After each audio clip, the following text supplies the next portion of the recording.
Here we go. Tracy Bogert, first in. John Williams from Dallas. Jerry Lauder. Good morning, Jerry. Sam Tobias, you say Giannis may be out for the next game. Giannis may be out for the playoffs. A lot of people saying that looks like a torn ACL. We shall see. Here we go.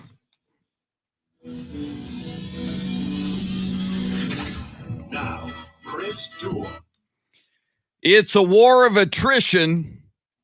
The NBA playoffs claim another big name victim to injury. And we shall see if this big name injury last night in the NBA will be able to come back. My gosh, I do not remember an NBA playoff season with this many injuries and this many big name injuries. We'll talk about it all. Lots going on in the world of sports, from the NBA to the NFL. A Dak Prescott sighting in Omaha. We'll talk about that. And by the way, not only did Mississippi State win the game last night at the College World Series to force a game number 3 tonight, a deciding game number 3 tonight, but as I will discuss with Shannon, Mississippi State also won the quarterback alumni showing up at the game battle. We'll talk about that. She is Shannon Salty Sweeney. Laundry is complete. What's the red T-shirt this morning? What are we sporting? What's the message? What's the theme? What's the deal? What's happening? I have no idea what it says because I didn't look that closely, but it is a Dachshund shirt, which is the other half of my wardrobe. Very nice. We have sports and Dachshund wear. Woo! Sport. If we could combine the two, like a UT Longhorn Dachshund shirt, there's got to be, or maybe that's your next big enterprise. Well, so I have one that's, you know how the Astros have, like when they do the throwback colors with the yellow and the bright orange, and like the state of Texas is done like that on the shirt, but mine is like that, but there is like a little Dachshund on it as well, and that's why I got that shirt. So I was like, very nice. It's coming together. Yeah, I mean, most mornings I don't put a lot of thought. I'm wearing my playoffs T-shirt in honor of Jim Mora playoffs, but because the playoffs are underway. And my God, the Giannis injury last night. We'll get into it, but already Jason Garcia on Facebook Live saying, "Who is the soundscape stylist?" So let me introduce him early for once in my life, in his life, on a plain shirt Wednesday. So Shannon's got the Dachshund thing going on. I got the playoffs going on. You got nothing. I got nothing. And I do respect that. All of us, seem to have a need to express ourselves via T-shirts, but not you. You're Dave Ayler. Every once in a while, you got to cleanse the palate and start over again. I agree. I need to do that more often. So welcome in, Dave. Dave, how are you? How was your? You made a point to me right before we went on air about the NBA playoffs. You care to share that with the rest of the class? It just feels like they've been going on for about 6 months. And with all the injuries, it just keeps getting worse. I said it earlier, Shannon, and I agree. I mean, I've been watching the NBA playoffs since the 70s. Get off my lawn. And I don't remember injuries to this level, significant injuries to major players. There's usually one here or there. The Spurs suffered one back around 2001, Tim Duncan with a torn meniscus against the Phoenix Suns, interestingly, that doomed the Spurs' chances that year. But never, I mean, my God, going all the way back to LeBron and his injury in the opening round, obviously Kawhi, Paul George, Trae Young, and last night Giannis. This is getting a little crazy. Is it that we're having more injuries, or the injuries just are happening to the stars of the game that are left in the playoffs? It's a good question. Because we don't pay as much attention when Mr. Sixth Man or Seventh Man or bench warmer, who sometimes gets 2 garbage minutes, gets an injury. So I got a feeling, it's a great question, and we need some research on that. It seems like, and perception is reality to a lot of people, it seems like there's more injuries, but you're right. The fact that they are the stars suffering these injuries are really making us take notice of them. And LeBron James will continue to say that it's because I told you. started too early, or there wasn't a long enough All-Star break, this, that, and the other. We had Shaq come at him a little bit for that, being like, listen, if I make $200 million a year, I will play every single night of the year. There are people who lost their jobs, people who've taken pay cuts, people who are just trying to get by, and some of them find enjoyment by watching you play. And some people who find that enjoyment have loved having back-to-back games, right? It's something to look forward to. So I very much agree. You're making so much money, dude. And it's not because of the injuries. You had like what, 3-4 months off in between the pause of the season last year. And okay, you didn't get as much of a break in between the end of your season and the start of your season, but that's because you won a championship, and that's always the thing, right? The championship team goes longer in their season, and you agreed, along with the rest of the players, to start the season at a certain time. You agreed to a certain amount of games. You understood that there could be issues with COVID that would involve rescheduling games and possibly get backloaded, which did happen for more teams than others.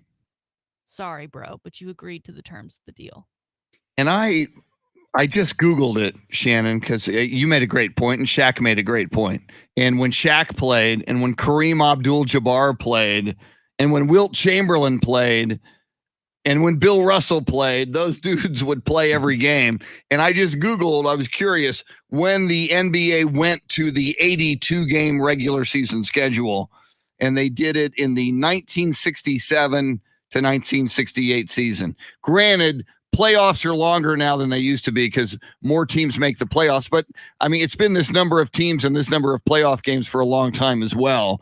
And the big part of LeBron's complaint is the turnaround, not enough rest in between seasons. And you could make that argument. But I was listening, Shannon, to the show before us nationally on Fox Sports Radio, hosted by Jonas Knox and Brady Quinn. And you and I like those guys better than the guy before, but that's neither here nor there. But they walked you through every injury, you know, whether it was Trae Young's injury or Giannis's injury or the Chris Paul injury or Devin Booker getting his nose rearranged. I mean, all of those injuries, even the Kawhi injury, you could argue, had nothing to do with overuse or a short turnaround. Now, they did mention James Harden. We saw at the beginning of the season, it was fat James Harden. He started the season apparently not in very good shape. He had hamstring issues all season long, even into the playoffs. So you could argue James Harden did that to himself by not coming in shape. But I mean, yeah, it's not, it's hard to make the case that these guys who are the best conditioned athletes in the world are having to play an undue number of games too close together, and this is causing all the injuries. Yeah, I think for LeBron, he's upset that he was injured and feels like because of his injury, as well as Anthony Davis's, the Lakers weren't able to move on. I think he's having a hard time accepting that he's just getting older. Yeah. And that's part of it. Yes. Those things happen more frequently when you play a game like this at as high of a level that you do.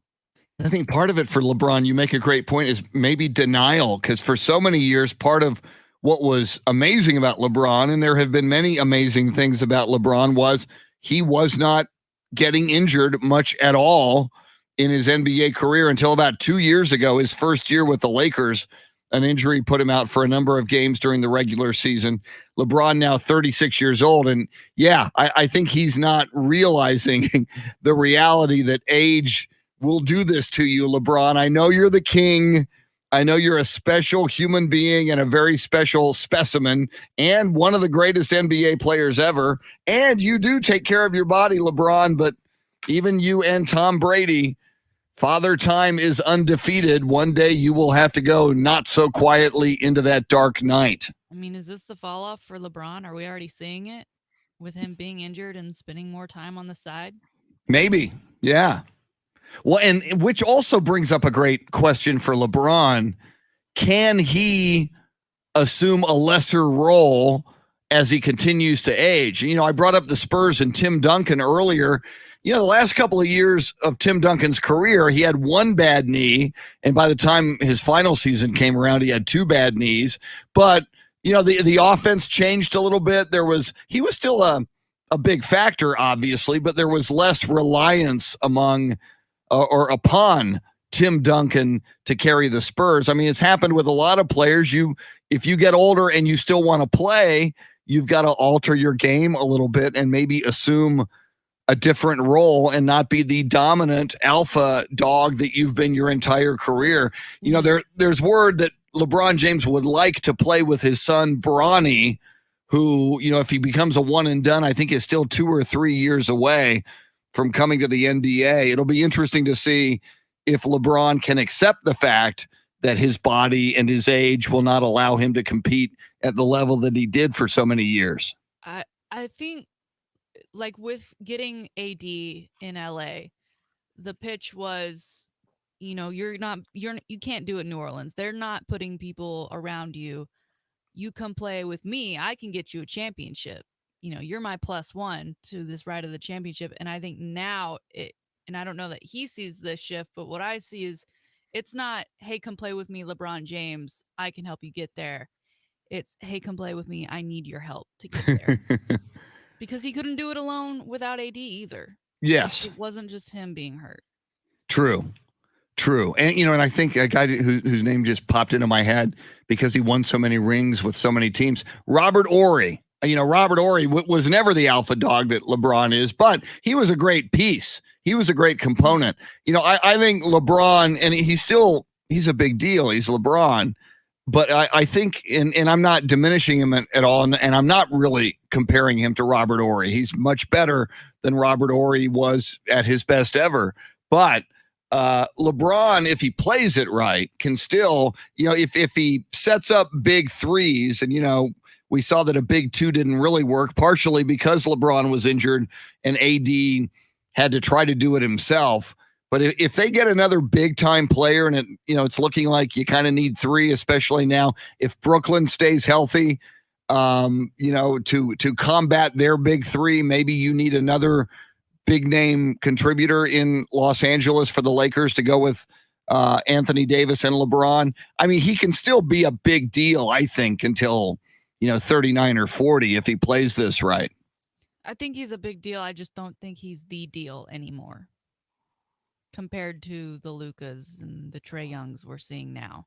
That's a great point as well. I mean, if there's one thing that early in this playoff season we learned, I mean, guys like the men you mentioned, Luka Doncic, Trae Young, certainly Devin Booker, Donovan Mitchell for Utah early in the season, in the playoffs. Mm-hmm. Yeah, these guys really emerged and stepped forward. And you could almost, to a certain extent, I mean, Giannis has been around for a while. He's not as young as the guys we just mentioned, but it's almost becoming the league of these other guys. And which is interesting after I mentioned Brooklyn, because those guys are older than the new young guns. Kevin Durant, obviously, maybe arguably now with the decline of LeBron, maybe Kevin Durant's the best player in the league right now, but James Harden and Kyrie Irving, certainly that big three in Brooklyn, much older than the new young faces and the new young stars of the NBA who are starting to take over and make it their league. Yeah, if I'm a Nets fan, the thing that concerns me most about them getting knocked out of the finals was I feel like they're in win now mode. They may have one, maybe 2 more years left before we start to see some decline or just that team falling apart. And I know injuries again plague that team as well. But that would be my biggest concern for them, is that with their age, I don't see that team lasting much longer in the way it is, or as a threat it is anyway. Yeah, with their age and with their egos. I mean, they're all three of them are just a little bit different breeds of cat.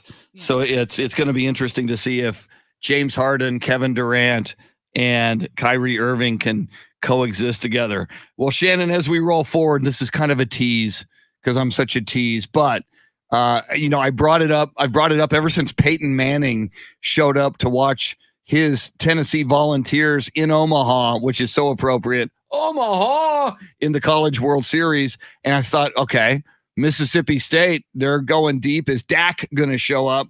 Well, Dak did show up last night, and Dak was a good luck charm as Mississippi State defeated Vanderbilt 13-2, forcing a third and final game tonight. That'll be at 6 o'clock on ESPN2 if you want to watch it.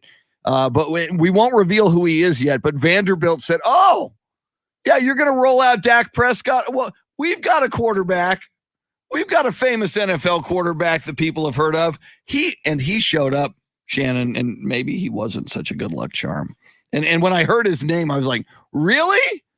That's the quarterback you're going to roll out to come to your College World Series, Vandy? Excited for this. Wow. Yeah. Okay. I might know who it is. Some might.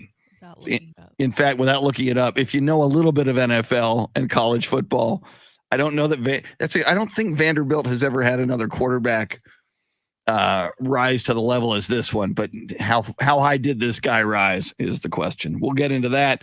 The College World Series has something to do with our poll question. We'll tell you what the poll question is coming up as well, and our high five play of the day. So much to talk about on this final day of June, Wednesday, June 30th. NBA playoffs, NFL football. Astros, after winning 11 in a row, they have now lost 4 out of 5. Astros, what are you doing to me? And you think Giannis had an injury. So did Serena Williams. She's now gone from Wimbledon due to injury. We'll talk about Serena and Wimbledon as well. She is Shannon Salty Sweeney. Dave Ayler, he of the plain T-shirt. He don't need no stinking logo on his T-shirt. Making the show go. I'm Chris. We're with you till 9 o'clock. Thanks for hanging out with us on the Chris Duel Show.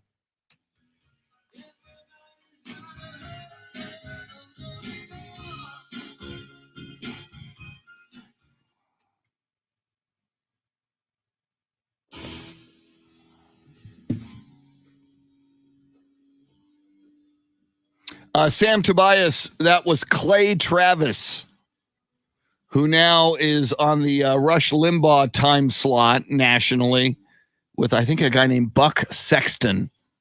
What a great name that is. I'm Buck Sexton. Woo. Yeah, Clay Travis, very humble man.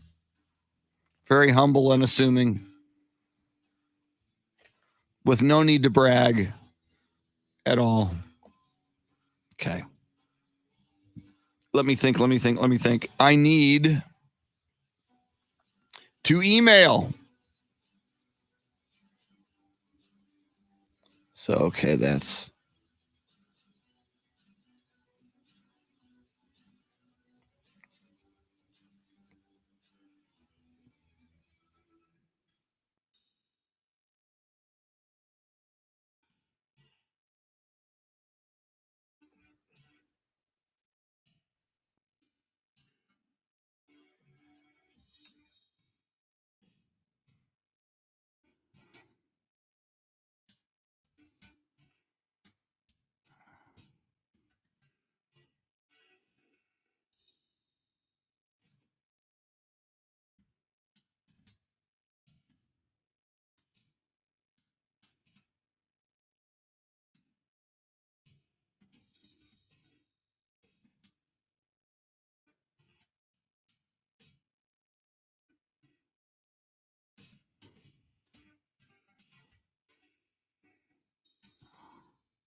Okay, let's see.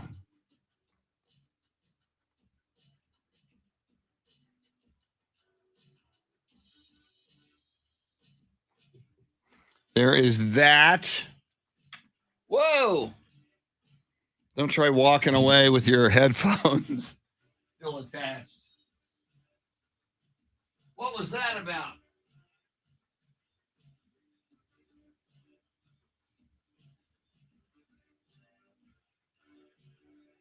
It is time. Jason Paniagua, Sam Tobias, Ralph Balderas, Luisa Alanis, Anthony Del Toro, Hector Gomez, John Williams, Tracy Bogert.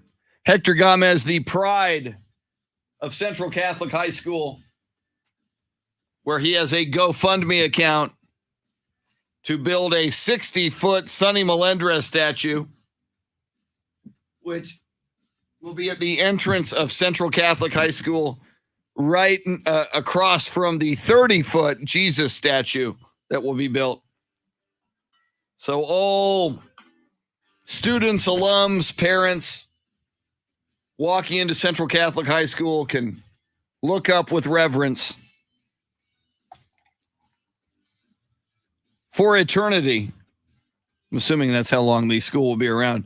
To the Jesus and Sonny Melendrez statues. I kind of like that.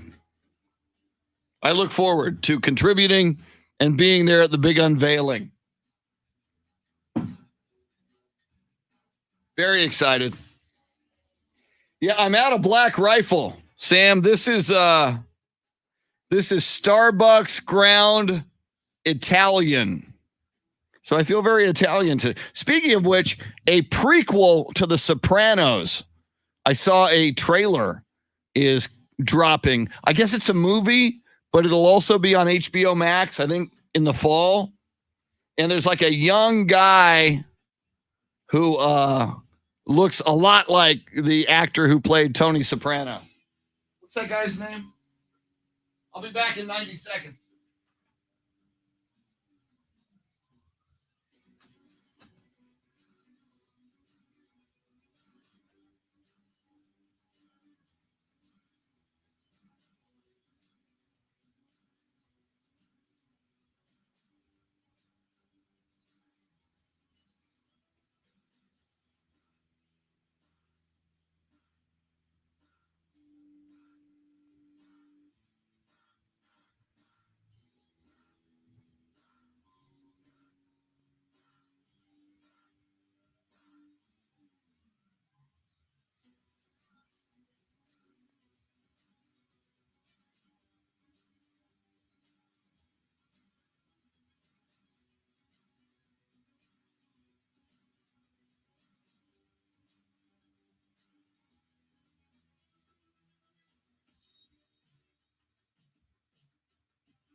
Clint Proctor, welcome in. You're late. Jason, is that right? Is it James Gandolfini's son playing that role? All right, now you got me. Because, man, he looked just like him, like a young version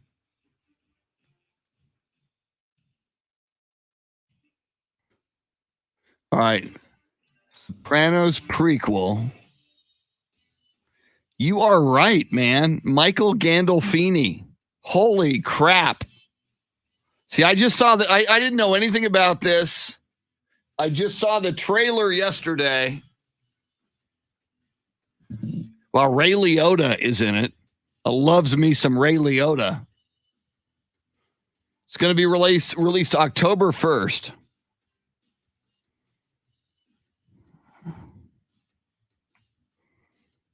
The Many Saints of Newark. Wow, what a role for him to, take the role of his late father.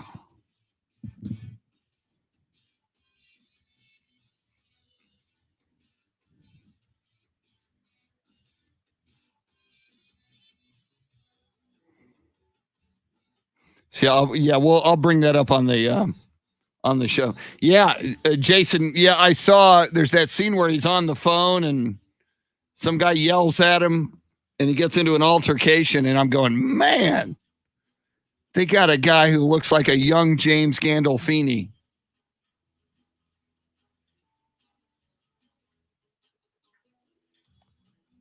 Sam Tobias. With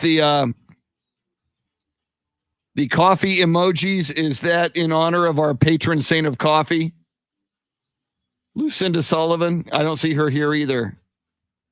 Maybe she'll show up. I do see Tracy Bogert, the chairman of the Bexar County MAGA Republicans and coronavirus deniers. Good to see him in here. He's also the president of the San Antonio chapter of the Clay Travis fan club. Woo.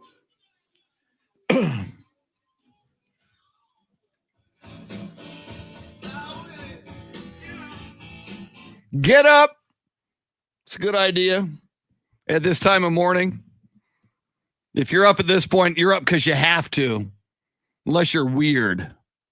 Yeah, these people, Shannon, by the way, Chris Duel show with Shannon Salty Sweeney, Dave Ayler, your soundscape stylist, making the show go. People I don't understand, Shannon, and one of them's a friend of mine and a friend of the show, Steve DeRocco. I see him in here sometimes on Facebook Live. If you're up at 6:37 in the morning, you have to be. You got a job. You got to get to your job, or you got kids and you got to get them to school, or you got a reason. It's those people who get up early, and I'm okay with it. To me, getting up early, Shannon, is 10 a.m. It's like, ooh, I'm up at 10 a.m. How about this, huh? I didn't sleep till noon. When you get up at 6:37 and now 6:38 in the morning, for no good reason, I question your judgment. So.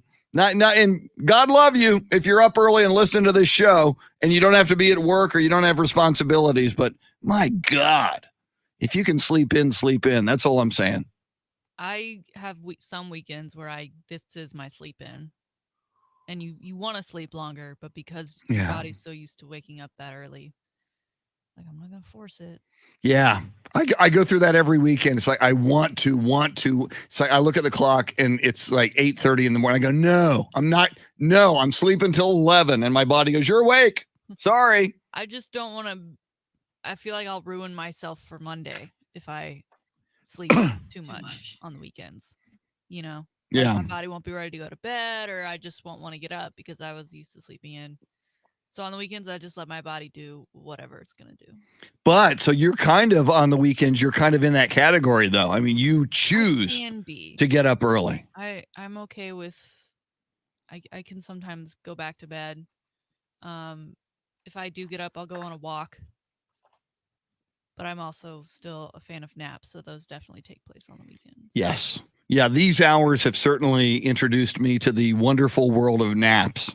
I'm a big nap fan now as well. I'm also a fan of High Five, the High Five play of the day, which we do at this time. And not only is High Five the name of the segment, it's a cool hangout. It's a cool venue to play all kinds of games, get great food, enjoy some beverages, adult or otherwise. In fact, Shannon, nobody knows more about the 2 locations of High Five in Austin, and your tease yesterday, they may be expanding. Nobody knows more about all of this than you do. Yes, that's the rumor mill that I've been hearing. So don't hold me to it. Don't. You make got me my get hopes up involved now. with You it. said High Five It may be doesn't coming to happen San as quickly Antonio. as you'd like, but I hear Woo! that they are looking to expand here in the future. And Wednesday, all day happy hour, so a fantastic place to hang out if you're looking to watch what will hopefully be the Suns Clippers play tonight, right?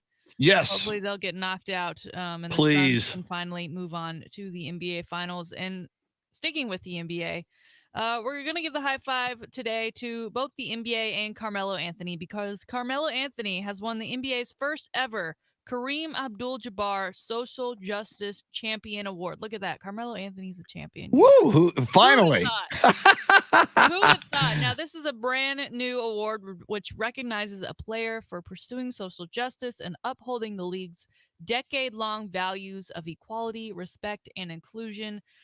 Listen, I know celebrities, anywhere from songwriters and singers to actors and actresses and athletes especially, they love getting awards. They love random award shows.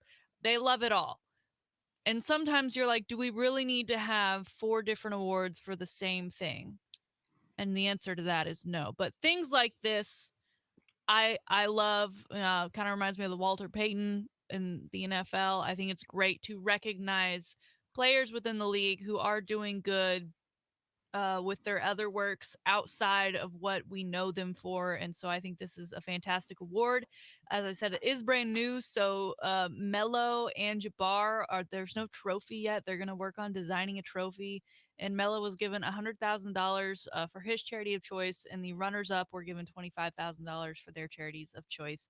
So a fantastic thing for the NBA and Kareem to do. And congratulations to Carmelo Anthony for being the first and now being a champion. Very cool. And you were very funny saying Carmelo Anthony is a champion finally. A couple of things. Number one, I the more you can celebrate doing good, as you just said, there's a lot of awards like this. But hey, man, especially now, a social justice award. It's honors Kareem's life mission, and it says I'm reading some copy here from the NBA to engage, empower, and drive equality for individuals and groups who have been historically marginalized or systemically disadvantaged. Obviously, now I want to say more than ever, and it's certainly long overdue, but certainly in the aftermath of last year and what happened to George Floyd. And I think it was not only demonstrations and an uprising, but I think a great awakening in this country for a lot of people that a lot more needs to be done. So I think it's cool. And, we're recognizing that Carmelo Anthony has done work here. And I also, like you mentioned, the Walter Payton Award.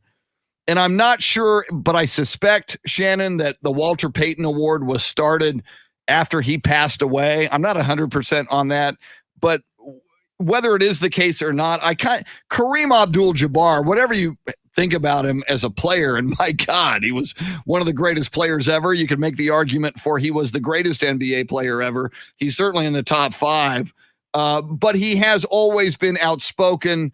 He's always stood by his convictions. He's always been outspoken about social justice and taken a stand for what he believes is right and just.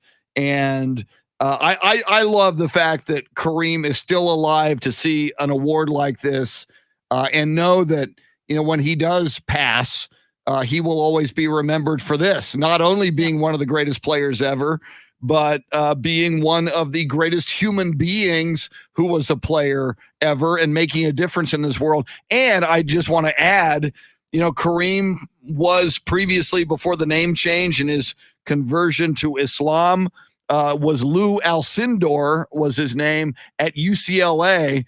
And Shannon, a lot of times we reference the legendary coach at UCLA back in the day, John Wooden.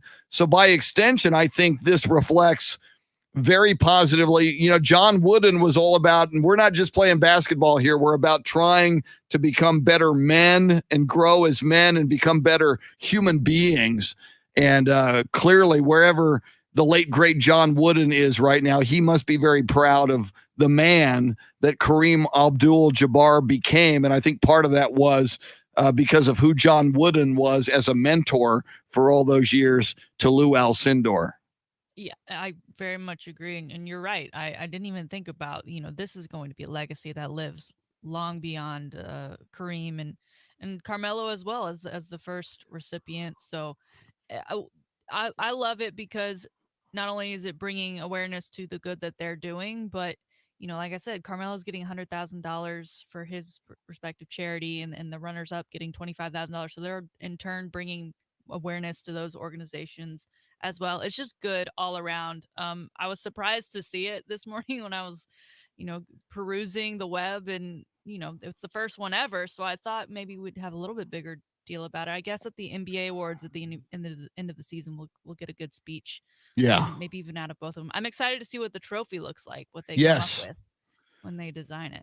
Well, hopefully a cool, Kareem was one of his famous shots was that jump hook, that hook shot. Maybe it's Kareem doing the hook shot. But then again, it's a social justice trophy and not a basketball trophy. So maybe it's not anything basketball at all on the trophy. I don't know. It'll be very fascinating to see what they come up with. But I agree with you because the NBA, especially in the aftermath of George Floyd and in the bubble in Orlando last year with, the Black Lives Matter T-shirts with the different messaging on the jerseys, and with Black Lives Matter on the court in Orlando, on the courts I agree with you. I'm surprised this wasn't made a bigger deal and wasn't. Yeah, and maybe it still will be. I mean, it was just announced. Maybe in the NBA Finals, right before one of the games, they'll have a little moment, which I think they should. Like the Walter Payton, they officially present the Walter Payton before the Super Bowl. Boom. Maybe that's the plan. We don't know that, but that would be cool. Yeah, if that was the plan. Out what game to do it at? They'd have to do it the first game. I agree. But yes, kudos and a high five to Carmelo Anthony for being the recipient, for Kareem Abdul-Jabbar for lifetime achievement and being the name on this award. It's interesting, shifting gears here to a little bit of entertainment for a second, Shannon and Dave.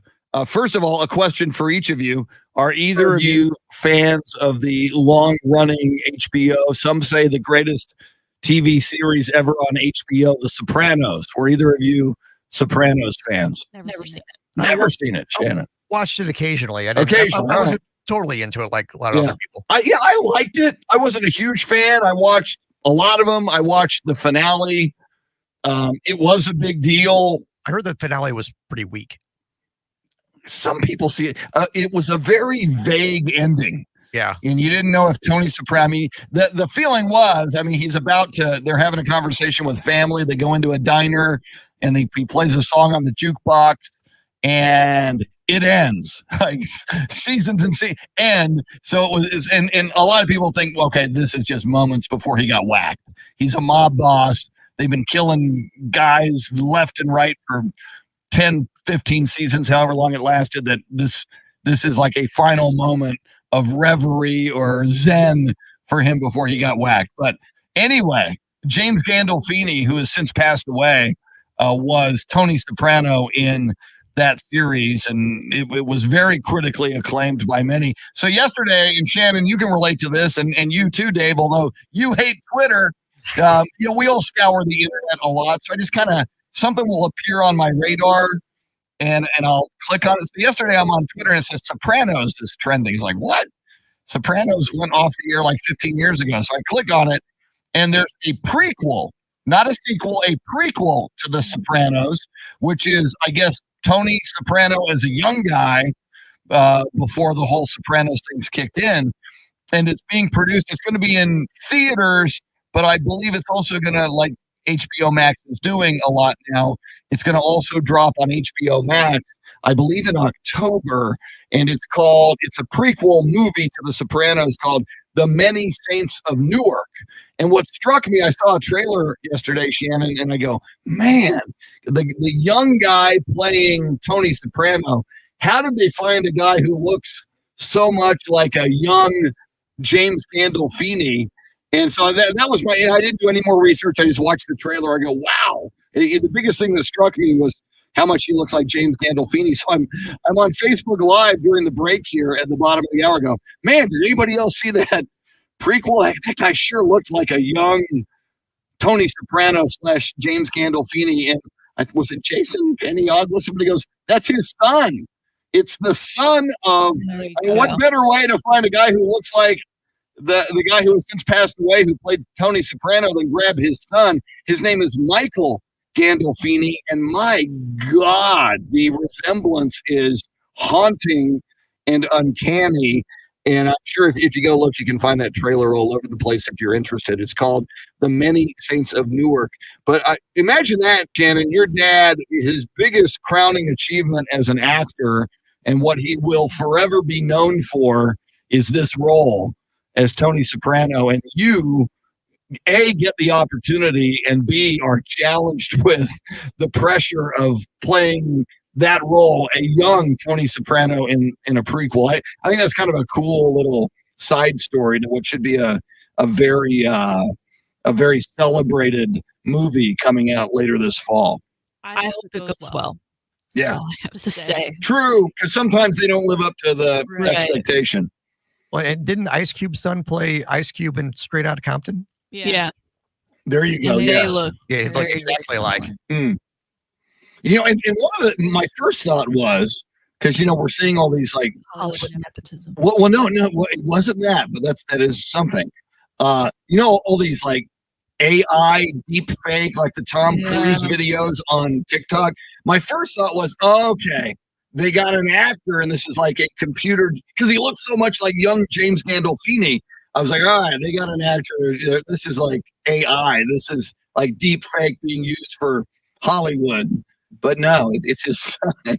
So I guess I'm so cynical. I couldn't even like go there that maybe that's a relation. Maybe that is his son. That didn't even occur to me. So yeah. Hector Gomez on Facebook Live saying he has all of the Sopranos episodes on DVD. So Shannon, we can hook you up with Hector Gomez, who participates with us daily on Facebook. You could borrow his DVDs. I don't even know how many seasons. Something like I 10, have 15. HBO, so if I wanted to, Oh, you're right. If I wanted to, People I think I'm loved gonna it. watch Dexter instead, because I think it's coming out with like a new something or other this fall, and I hear it's pretty good. So I think I'm gonna dive into that.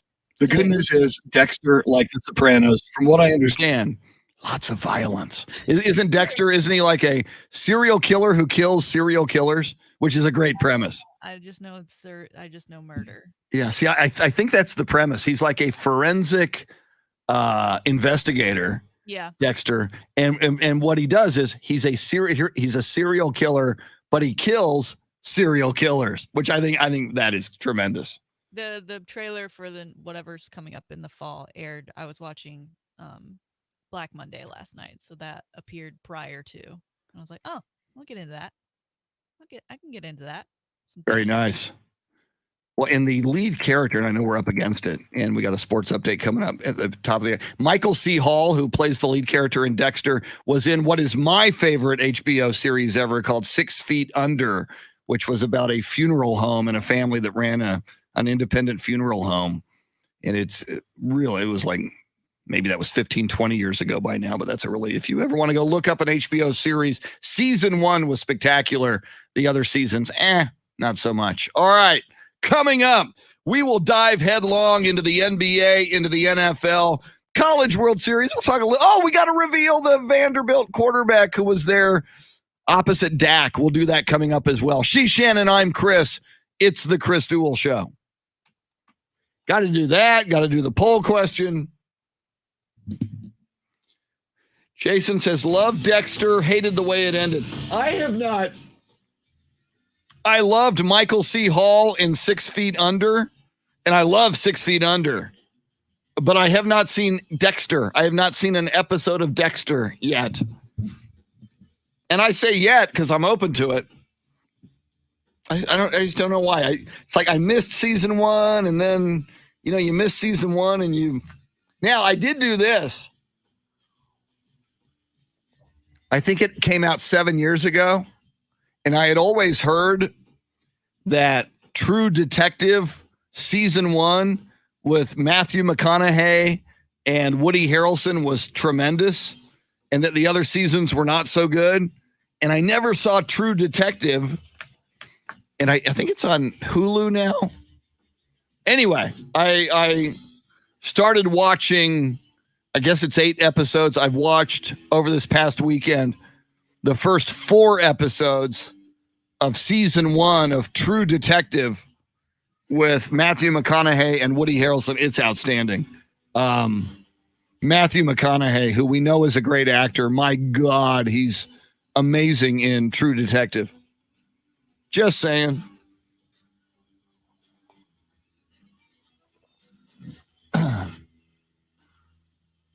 Tracy Bogert, during the week for over a decade, I wake up at 4 a.m. and I work at 7. Yeah, it's similar to me, Tracy. I wake up right around 3 a.m. and I work at 6. So I guess it makes sense. Yeah, Ralph, that's what I heard from so many people. And again, like Dexter, I can't believe it's been this long and I never did see True Detective season 1. But I'm getting there. I'm always late to the party. It's like, it's the story of my life. I get there late. And at most parties, I arrive late and I leave early. I never want to be that guy at a party. It's like, okay, Chris, party's over. You should have left. We're going to bed now. We're closing it down. Jared Taylor, welcome in.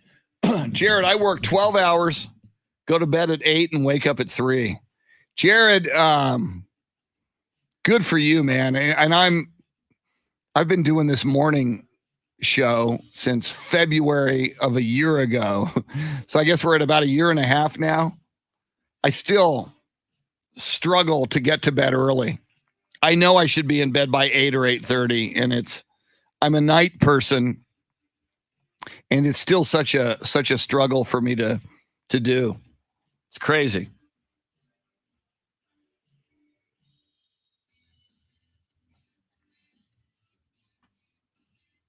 So yeah, Hector, you're a huge Sopranos fan. You're going to have to see this prequel when it drops. And I'm assuming, Hector, because you're a big fan, you probably saw the trailer.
Good morning, Beth Settle.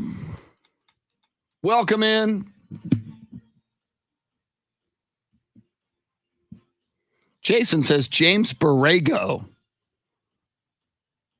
formerly of the Spurs, now stars in one of the seasons of Dexter. I never knew that.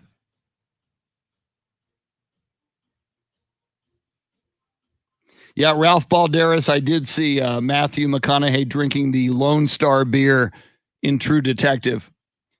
Yeah, the two things that just struck me. His amazing acting in that role in True Detective. And I am 4 episodes in, and the writing, the writer creator. I even said I got to go see what else this guy's done, because it's written so well that I want to. It's like if this guy always writes like this, I want to see what else he has created.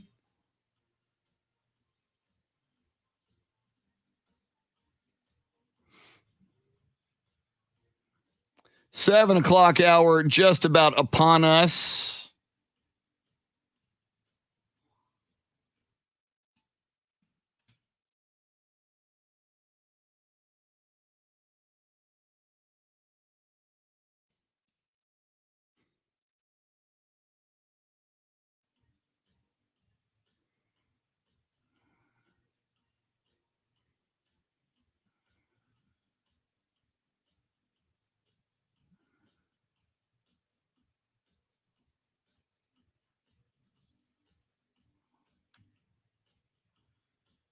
Here we come.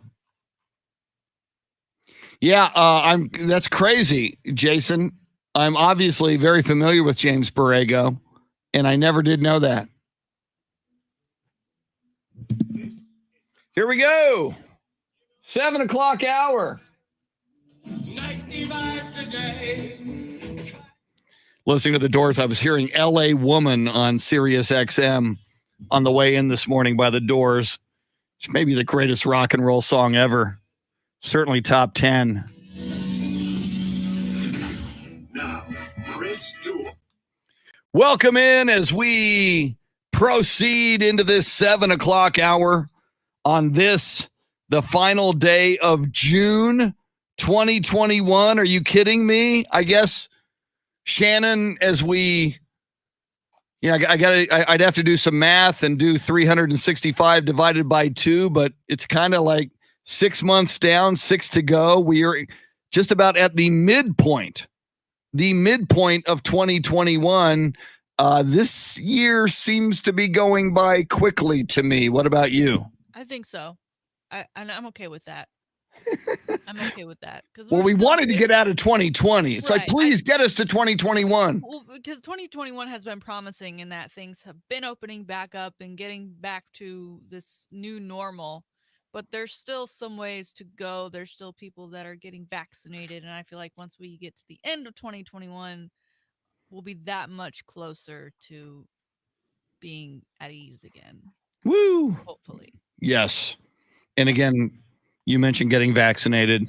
I keep hearing about this Delta variant, and you and I and Dave Ayler are vaccinated, and we're hearing that these vaccines are very good against these variants, apparently. But this Delta variant, they're saying, is more contagious and more deadly than the previous coronavirus and variations of the virus before it. So, woo, that's exciting. So anyway, we recommend, and I know it's a controversy out there, but I'm just saying, we got vaccinated. We feel good. So there's that. Not going to preach at this point, but if you want me to, look me up sometime after the show. I'll be happy to do it. Lots going on in the world of sports. She's Shannon Salty Sweeney. I'm Chris. Dave Ayler is your soundscape stylist. Just to set the table before we move on, I didn't mention our poll question. I'll do that in a second. In fact, I'll have Shannon tell you what the poll question is. And speaking of the NBA playoffs, which are crazy and riddled with injuries, and if you went to bed early last night, the big injury last night was Giannis Antetokounmpo, or however you pronounce it, of the Milwaukee Bucks, the Greek Freak, injured in the third quarter last night, hyperextended his left knee. However, it looked ugly. And a lot of people are looking at it saying that looks a lot like a torn ACL. He will obviously be evaluated today, have an MRI today. We should get some news. Shannon, knowing this show, the news will come down at about 9:03 a.m. once we get off the air. But occasionally news breaks earlier than that. But if we see something, we'll let you know. So we'll go hardcore into the NBA playoffs. Our NBA playoff analyst for this playoff run, he's been so kind to join us, the great Bill Schoening, the voice of the San Antonio Spurs. Before that, longtime voice of the Texas Longhorns. Bill's going to join us just after 8 o'clock, so we're less than an hour away from Bill Schoening. Shannon's Salty Shakedown this hour. In fact, less than a half an hour from now, just after 7:35, along with This Day in Sports History and Sports Birthdays.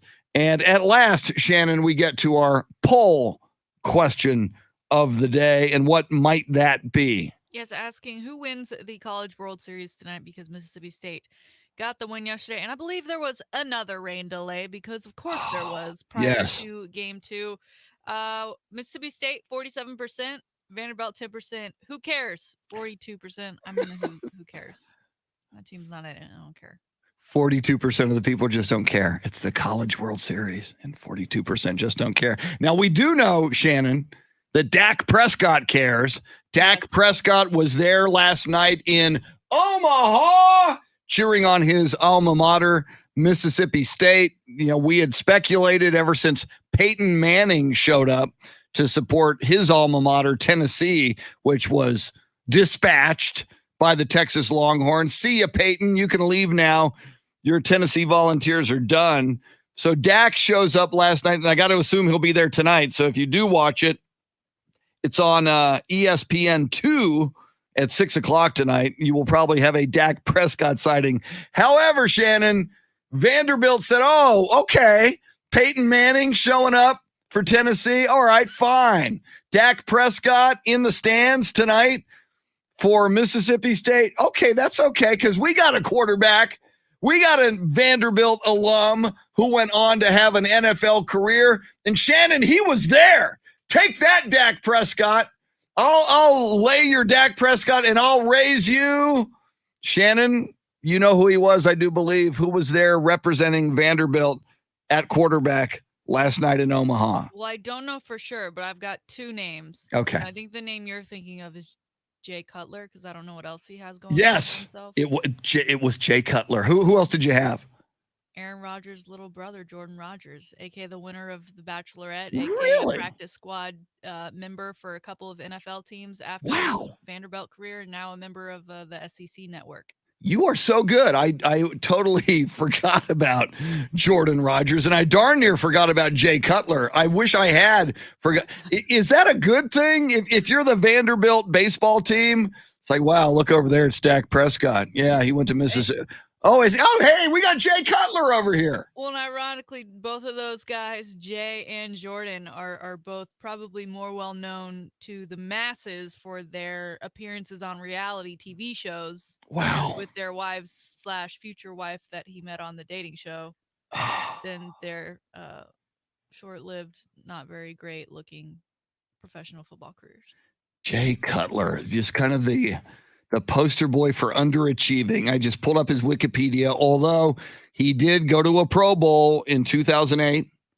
In college at Vanderbilt, he was first team All SEC in 2005. But Jay Cutler with the Broncos from 06 to 08, with the Bears from 09 to 2016. I didn't realize it lasted 7 years. I mean, we just saw him disinterested on the sidelines so often. I think a couple of times smoking a cigarette on the sidelines, and finished his career with the Miami Dolphins in 2017. God love him, Shannon. And I guess if you go to Vanderbilt, I guess you look at Jay Cutler and go, that's our guy. That's the greatest quarterback to ever play for Vanderbilt. But I don't know if you want to roll him out opposite Dak Prescott at the College World Series. He just looks so disheveled all the time. Disheveled and disinterested. And yeah. Mm. And you know, to his credit, I mean, how do you not expect Dak to be there, right? Because Dak he loves his alma mater, and he has appeared at the Final Four when the women have played in that tournament, and he cheered them on, win or lose. So it's no surprise that his team is in the finals for the College World Series, and he has showed up to support them. Jay just has nothing better to do, right? I mean, because think about it, like Dak probably went there on a PJ. And he probably flew a PJ home last night to sleep in his own bed, and he'll fly a PJ back up today to watch the final game of the series. Whereas like Jay Cutler's probably like got a tent out front of the stadium just waiting for the next game to come up so he can sneak in. Now, but Jay Cutler, to his credit, and PJ being private jet as opposed to pajamas for those of us. At first I was going, do you think he went in his pajamas? He probably went in his pajamas on a private jet. He went on a PJ wearing PJs. But, you know, apparently, and the last time you and I reported on Jay Cutler, and I was kind of proud of him, and you mentioned, you know, his reality show appearances. You know, he was involved with television star. And again, I don't know her that well at all, Shannon, so I'll probably mispronounce her name just like I did Kid Cudi yesterday. Kristen Calavari or Calavari. Am I getting that right?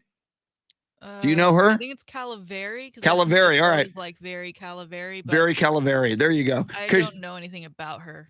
Well, they were married and got divorced in April of 2020, and she wanted $10,000 or maybe even more than that, like $100,000 a month divorce settlement, and she wanted Jay Cutler to buy her her own house in Nashville. That was a big multi-million-dollar house, to which Jay Cutler told her, "Get a job," which I thought was, you know, yeah. I normally, you know, if in a divorce proceeding, try to be, be polite because it's an ugly moment for everybody. Well, I think part of some of the rumors, because I don't know still much about them, but the headlines I saw were that it may be one of her really good friends he was messing with. Ooh, okay. So he was the bad guy. Right. Okay, I didn't realize that. So yeah, I'd take a house for that. Yeah. I'd ask for something. I wasn't locked into the details, so I didn't get the info that Jay might have been the bad guy. So if he was, then yeah. All right. So he deserves that. Was he flying solo yesterday?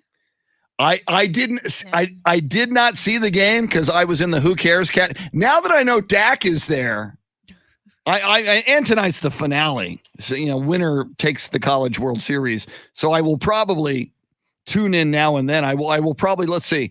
You've got the College World Series at 6, and then Clippers Phoenix doesn't begin until 8. So I'll probably dip in a little bit. So I don't know if he was solo. I'll have to search Twitter and social media for some photos. They also rolled out, so maybe a two for one to try to shine Dak Prescott. Apparently Jerry Stackhouse, former NBA player who is now the Vanderbilt basketball coach, Jerry Stackhouse was there. So you had Jay Cutler and Jerry Stackhouse representing Vanderbilt and Dak Prescott representing Mississippi State in Omaha at the game last night.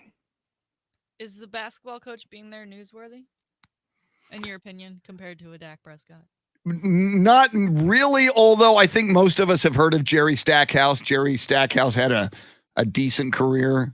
I'll pull him up here in a second and see. But yeah, I mean, neither of those guys, I agree, Jay Cutler or Jerry Stackhouse, have the star power of a Dak Prescott, clearly. See, Jerry Stackhouse, he's the head coach of the Vanderbilt Commodores, which, oh, by the way, I'm a fan of the Commodores. Lionel Richie, I had a lot of their 8 tracks back in the late 70s. Brick House, one of my favorite Commodore songs ever. Let's see, Jerry Stackhouse in the NBA, a long career from 95 to 2013, played with your Dallas Mavericks from 2004 to 2009, did Jerry Stackhouse. So 2-time NBA All-Star. He was all-rookie first team in 1996. So not bad. not stellar, but not bad. Yeah. Notable. I need to know what shoes Dak was wearing. Ooh. Because, when he left Mississippi State to become a Cowboy, he signed with Adidas, and his whole thing was, you already know, because Adidas is linked to Mississippi State. So it was kind of natural for him to go there. And so they already had all of the swag that when he would go back to games, it would be easy to pick up a shirt or some shoes that had the colors and everything going on. And it kind of reminds me of Jordan Spieth, who is, of course, an Under Armour athlete. And when he comes to Texas games, he's wearing a burnt-ish orange Under Armour shirt, but he's not wearing anything Texas because of the Nike logo. So I'm curious now if Jordan's, because I can't think off the top of my head any Jordan brand maroon shoes. They're gonna have to hook him up. Yeah, they're gonna. I mean, if he's with Jordan brand, wouldn't you make some Daks? And if you did, I mean, think about that. Cowboy Nation. If Jordan brand, and granted he doesn't play hoops, but maybe some knockabout. Tony Romo has the Skechers. Maybe some street hang around town, and even if they are basketball like high tops, but they're Daks. Cowboy fans would buy that. I gotta believe now that he's with Jordan brand, those are in the works. Cowboy fans would buy them, and non-Cowboy fans would blow them up by hating on them all over the internet. And again, don't make them maroon unless you want to make some special maroon ones for Dak when he supports Mississippi State. Make them Cowboy colors. Special. Yeah, if anyone has any photos of Dak last night from the feet, let me see. We will. But it's so funny though. You bring up Jordan Spieth, and it's so weird. This world of branding and companies and shoes. The fact that Jordan Spieth with Under Armour will wear burnt orange, with an undershirt just to show and to represent the colors of Texas. But because of Nike, if he were to wear the Texas golf shirt or the Texas logo, I mean, it's a little crazy, especially. I guess, Texas is well compensated for it, but from a Texas perspective, how cool would it be for him to, have the iconic Longhorn logo while he's out there on the golf course? Yeah. And Under Armour kind of has, I know with the Rocks line, he's got this Longhorn-like logo that, I don't know, maybe they could work something with that. But then Texas could very probably easily come after them for something if they try to do that. So I think he's okay just sporting a plain burnt orange shirt from time to time. Amen. So once again, Mississippi State Vanderbilt tonight at 6. As I mentioned, Shannon, Clippers Phoenix tonight. That is 3-2 Phoenix. I am hoping against hope because I don't want the Terminator, Kawhi Leonard, to show up in the NBA Finals and collect his MVP trophy and collect another championship trophy for the Clippers. Phoenix can close out the series with a road win at Staples Center tonight. That's 8 o'clock on the 4-letter network. But here's a stat for you, Shannon. The Clippers are in this playoff run 7-0 in elimination games, dating back to 2 of them against your Dallas Mavericks in the opening series. The Clippers have faced 7 elimination games. Tonight is number 8 in the playoffs, and they are 7-0 thus far when their back is to the wall and when they can get eliminated. They're the Terminator. You think the movie's over. No, it's not. You think they're dead. No, they're not. Please, Phoenix Suns, kill them. Kill them tonight. You say that, and the line is 0.5 point in favor of the Clippers. I don't know if that's a stat line you're proud of. At home in the Western Conference Finals. When our backs are against the wall, we're at our best. And it's like, well, why did you let your back go against the wall to begin with? Yeah. I don't know. I guess it just depends if Playoff P decides to be Playoff P. Playoff P with a career best 41 points 2 nights ago when Clippers beat Phoenix in Phoenix. So we'll see if Playoff P can get it going. Again, last night we talked about it at the top of the show, Shannon, the big headline in the NBA, and we'll dive into this issue on NBA injuries with Bill Schoening, who's going to join us just at the top of the 8 o'clock hour. But Giannis Antetokounmpo, the Greek freak, third quarter last night, hyperextends his left knee. It looks, according to a number of people, first of all, it looked very bad. If you've seen the video, it's one of those things you don't want to see twice and probably wished you wouldn't have seen the first time. But some people are speculating it looks like a torn ACL. If that's the case, oh my God, Shannon, we've talked about Chris Middleton, how he has had to really up his game. This series now tied 2-2. You had Trae Young, who did not play last night with the deep bone bruise in his foot after stepping on that referee in the previous game, which has knocked him out. But I can't imagine Milwaukee. But, then again, you look at the supporting cast for Trae Young. If Giannis is gone for the rest of this series, and maybe for the rest of the playoffs, at 2-2, still with home court advantage in a 2 out of 3, who wins this series? Other than Trae Young, I know Cam Reddish and a number of these guys have stepped up, but who do you favor? Chris Middleton and the Milwaukee Bucks, or Trae Young and the Atlanta Hawks if there's no Giannis moving forward?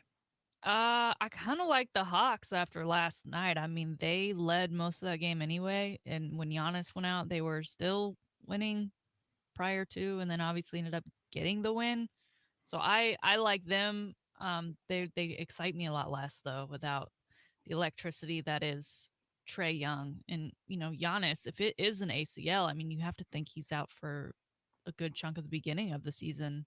Yeah. Next year too, which is not great for his team or for the league, and who knows what kind of start they'd get off to. And yeah, that is tough. And again, he just signed that giant contract. That always seems to be the way it is, right? With players like that. They sign a giant contract and then they go down, and then the question is, well, will they be the same that they were when they signed that contract? And again, so many people looked at Milwaukee going into even last night, such a golden opportunity. Mm-hmm. They were up 2-1. Now, even if Giannis had not been hurt, Hawks, without Trae Young, they were up 20 in the third quarter. I mean, they came to play when Giannis was injured. The Bucks were way down, and it was still looking, barring a big Milwaukee comeback led by Giannis and Chris Middleton in the fourth quarter. Atlanta was going to win this game without Trae Young. So, while the big headline is Giannis was injured, the big headline, I believe, Shannon, would have been Atlanta gets it done and beats Milwaukee without Trae Young to even this series at 2-2. Yeah, I don't think you can blame Milwaukee losing last night on Giannis. Now, did it maybe hinder a possible comeback? Perhaps, but like you said, Atlanta was doing just fine, even with Giannis on the court. So, and that, speaks to, as you suggest, if Giannis is out moving forward, and we should get that word later today, the results of his MRI and his evaluation. Atlanta now, it's down to a 2 out of 3. It's 2-2 with 2 of those games in Milwaukee, but you certainly maybe, with Trae Young expected to come back, although he did not play last night with that deep bone bruise in his foot, Atlanta, you would think, has now a great opportunity to win this series and go to the NBA Finals. Who'd have thunk? All right, coming up, Shannon's Salty Shakedown, along with this day in sports history and sports birthdays. Once again, top of the hour, 8 o'clock, Bill Schoening, the voice of the San Antonio Spurs and our go-to guy on NBA playoff analysis. We'll talk all things NBA playoffs, and more with Bill Schoening coming up. We are with you till 9 o'clock this morning on the final day of June. We appreciate your hanging out with us. Dave Ayler, your soundscape stylist. She's Shannon. I'm Chris. With you till 9 on the Chris Duel Show. Steve DiRocco, the original rock, the original Italian stallion, THE Rock, the human element. Co-founder of the San Antonio Polar Bear Club. Welcome in, Steve DiRocco. Carl Fisher. Mississippi State should win, but Vandy pitcher Rocker is tough. Is that the son of John Rocker? I don't know.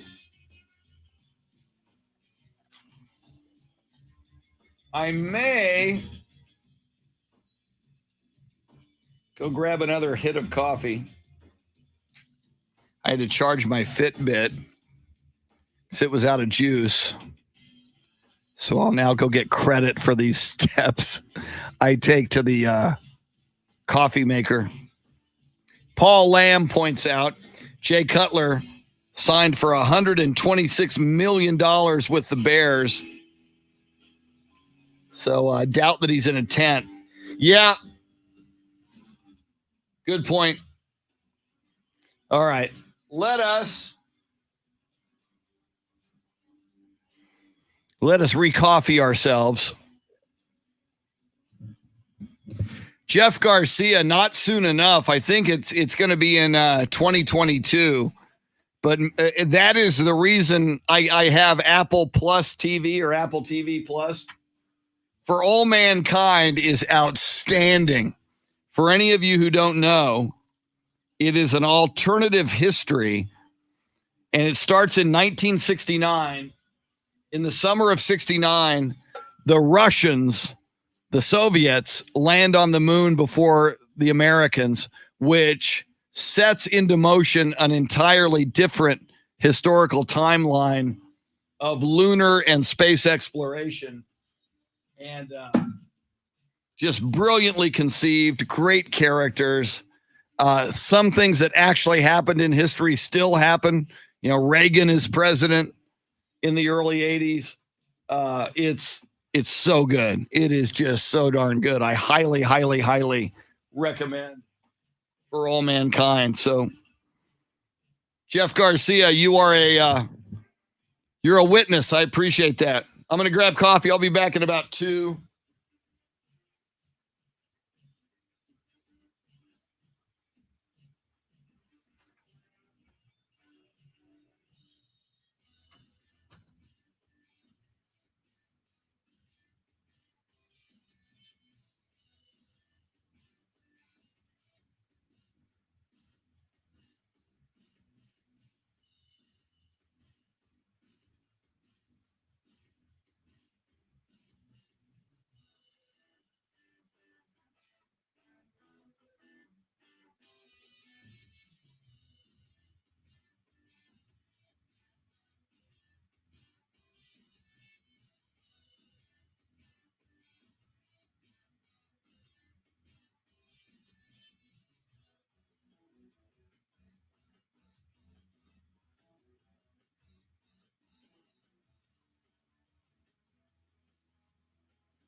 Jason Paniagua. Yeah, I've seen a little bit. I saw a number of episodes of The Man in the High Castle on Amazon Prime. But yeah, that's an alternative history if Japan and Germany won World War II, which is really fascinating. And that is very well done from what I saw.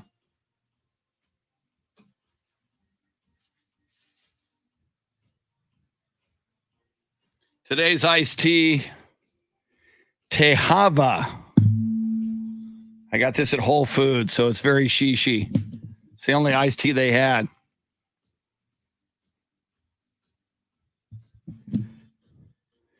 Tehava original black tea. Say what? I wish. Sadly, it's not malt liquor. It's unsweet iced tea. But I should. One of these days. I met a guy in New Orleans once. He does sports talk radio in New Orleans, and he drinks. He is encouraged by because they have beer sponsors. And callers call up and have a beer with him, and he'll pop one. He does the sound effect of popping it, and he's like sloshed by the end of every afternoon show.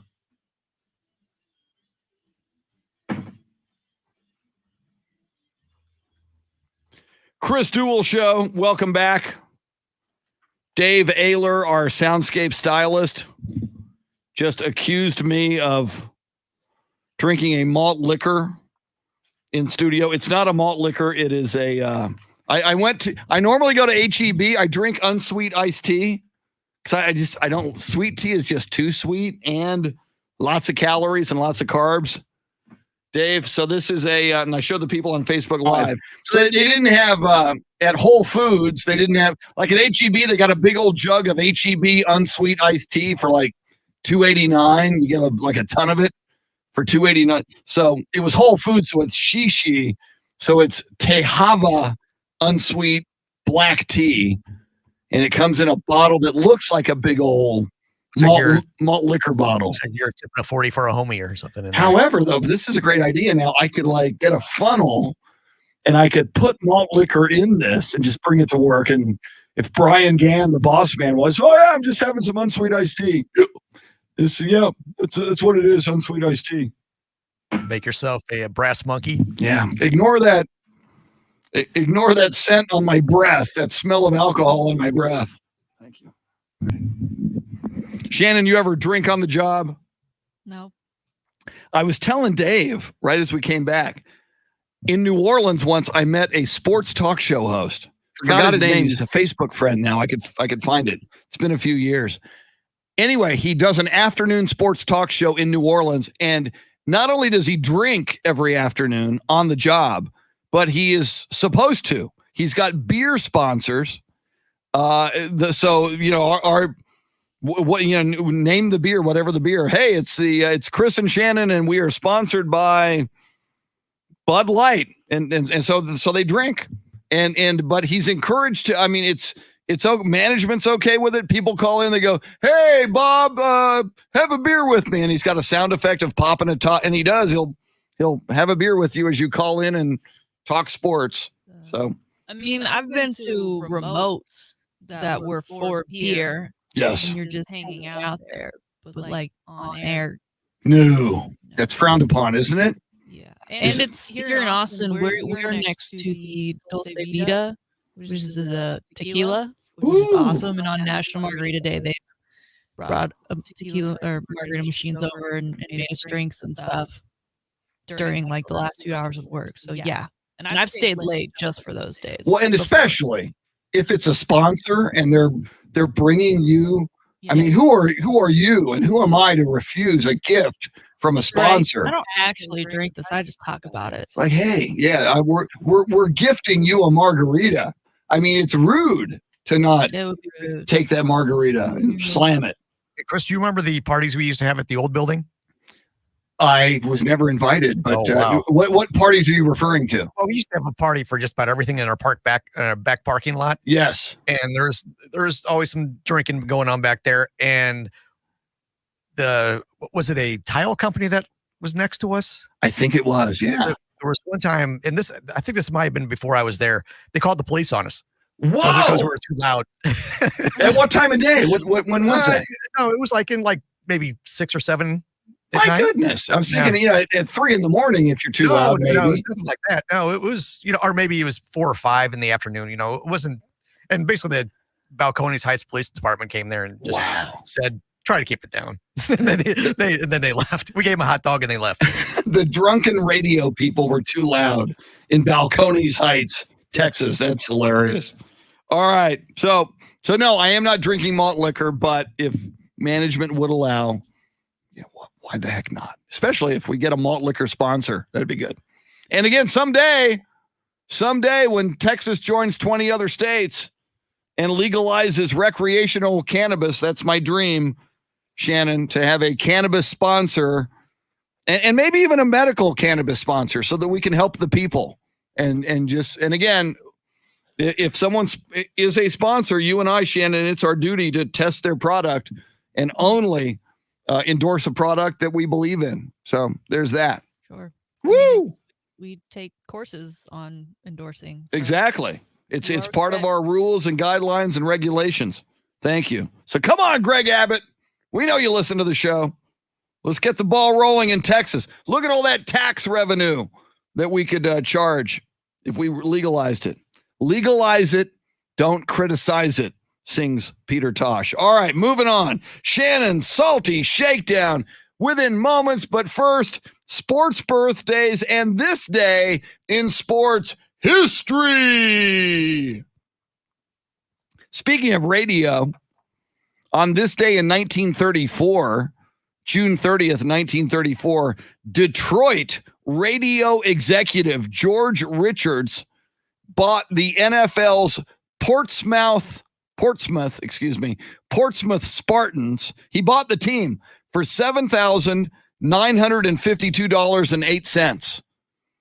He bought an NFL team in 1934 for $7,952.08. He moved the Portsmouth Spartans to Detroit, rebranded them the Detroit Lions, and they've never won since, pretty much. But that was a good, if you look up the value of the Detroit Lions, that was a good investment, Mr. George Richards.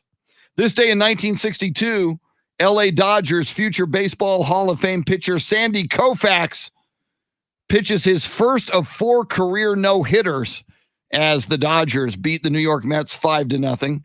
Speaking of NFL ownership, on this day in 1965, NFL Commissioner Pete Rozelle grants ownership of the Atlanta Falcons to Rankin Smith Sr., who is an executive vice president of the Life Insurance Company of Georgia. Rankin paid $8.5 million for the Atlanta Falcons in 1965. So NFL franchises went up from 34 to 65. Finally, this day in 1975, Muhammad Ali, the greatest, retains his world heavyweight boxing crown by beating Englishman Joe Bugner in a unanimous points decision and rematch in Kuala Lumpur, Malaysia. Love me some Muhammad Ali. That's sports history. How about some sports birthdays? And everything kind of ties together. We're talking about Ali, another great boxer, celebrating a birthday today. Born in 1966, Iron Mike Tyson. Born in 1966. He was the youngest ever heavyweight champion in 1986. At 20 years old, 4 months and 22 days. He would hold that title until 1990. Mike Tyson, born this day, 1966 in Brooklyn, New York. Born this day in 1973, South Korean pitcher. He would pitch with the LA Dodgers. Chan Ho Park, born in Gyeongju City, Korea. Born on this day in 1975, German Formula One race car driver Ralf Schumacher. Ralf Schumacher, Ralf Schumacher, born in Herth Norn-Rhein, Germany. And finally, born on this day in 1985 in Baltimore, Maryland, American swimmer, holds the record for 23 Olympic gold medals, Michael Phelps, born on this day in 1985. Happy birthday, Michael Phelps. Shannon, do you think maybe Michael Phelps will be celebrating, speaking of cannabis, his birthday with a bong hit or 6? Maybe. I don't know what he does these days. I know he has a couple of kids. Okay. So I guess it depends what the kids are up to. True. Yeah, come on, Michael. Don't do bong hits around the kids. That's not cool. That ain't right. So he's not in this Olympics. He's done. No, he's done. Finally. He's All done. right. We've had enough Michael Phelps. Can we move on? I mean, winning is a lot of fun. It is fun. Yeah. As long as there's no Ryan Lochte, I'm good. Yeah, we're good without him. We'll be all right. There you go. Those are your sports birthdays and sports history. And now here we go, ladies and gentlemen, both hands on the wheel if you're driving. Take a deep breath, chant your mantra, because here she is, Shannon, with her morning salty shakedown. All right, we've talked a lot about memorabilia and specifically trading cards in the sports world being something of a pastime, particularly during COVID, and then the prices skyrocketing of some of your favorite players' rookie cards or even jerseys that they've worn before. And it's all been mint. So let's talk about the women, because Mia Hamm has just set the record for the most expensive female rookie card. Her rookie card just went this past weekend for $34,440, which doubled the previous record held by Miss Alex Morgan at $16,000. Now, that's nothing compared to Tom Brady's rookie card that just sold for over $3 million. But it is nice to see some ladies get some recognition, because when I saw this, I'm like, well, what other rookie cards are we buying for women? Like, does Serena Williams have a rookie card? I don't know if they do that for tennis. And I can't think of really any other sport, but soccer has very much grown in popularity, especially on the women's side, thanks to their 2 recent World Cups. They're going to be a huge team to watch in the Olympics in just 1 month, because we are almost to the Olympic month here as June comes to an end. But Mia Hamm setting this record, I think it's awesome. But I do think, Alex Morgan still playing, that one day she will then retake that throne over Mia Hamm. Your thoughts, Chris? Yes, I think it's very cool, and it's about darn time that the ladies, in this realm, rookie cards and sports cards are doing something big. Interesting, and I didn't know this. Shannon, I just Wikipedia'd Mia Hamm while you were talking about her. Her legal name now is Mia Hamm Garcia Parra. I did not know. She married former Boston Red Sox shortstop Nomar Garcia Parra, and they got married in 2003. They've got a few kids, and they're still together. So an athlete married an athlete. That's kind of cool. Yeah, that's always awesome. Woo! And you figured their kids are going to be quite the athletes as well. All right, I want to get Tom Brady. He's in the news again, because of course he is, because that's just where he is at his career. He's just everywhere in the summer. I'm used to seeing him posting beach workout videos and doing things on Facebook showing how much prep he's putting in for the next season. But this year he's just everywhere else but the gym. It was announced yesterday that Tom Brady will be appearing in a Subway commercial to be released next month. A lot of people found it interesting, as there have been stories and reports in the past that he's never even set foot into a Subway.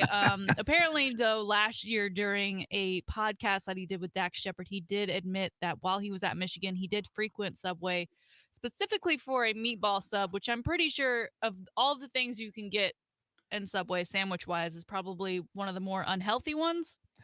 And I get it. Subway is trying to rebrand, right? They've had the Watt brothers.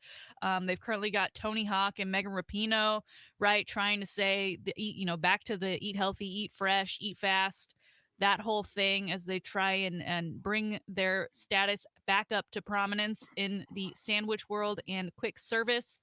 But it is also interesting to note that just last week, when we had the Ronaldo scandal, where he moved the Coke bottles out of the way and he said, drink water, that Tom Brady shared that video on his Twitter and agreed with him. Ooh. Well, Coke is the exclusive soda partner of Subway. And apparently in these commercials, we're going to get Tom Brady, we're going to get Subway, but he won't be holding a sandwich. He won't be in a Subway. So I'm very, very, I mean, we just talked about how when we endorse something, right, we have to believe in it.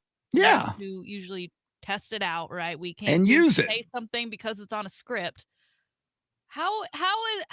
No one's going to believe this. No one's going to be going to eat more sandwiches because Tom Brady tells you to, because Mr. Avocado Ice Cream isn't eating there. What's up with this, Chris? You make a great point. And it's so weird. For the longest time, Tom Brady had the reputation of only doing like really high-end like for watches, like $100,000 watches or Lamborghinis or God knows what. This is such a weird, and he doesn't need it, and he is everywhere. Subway must be really ponying up a lot of cash to get Tom Brady as a pitch man. But you're right.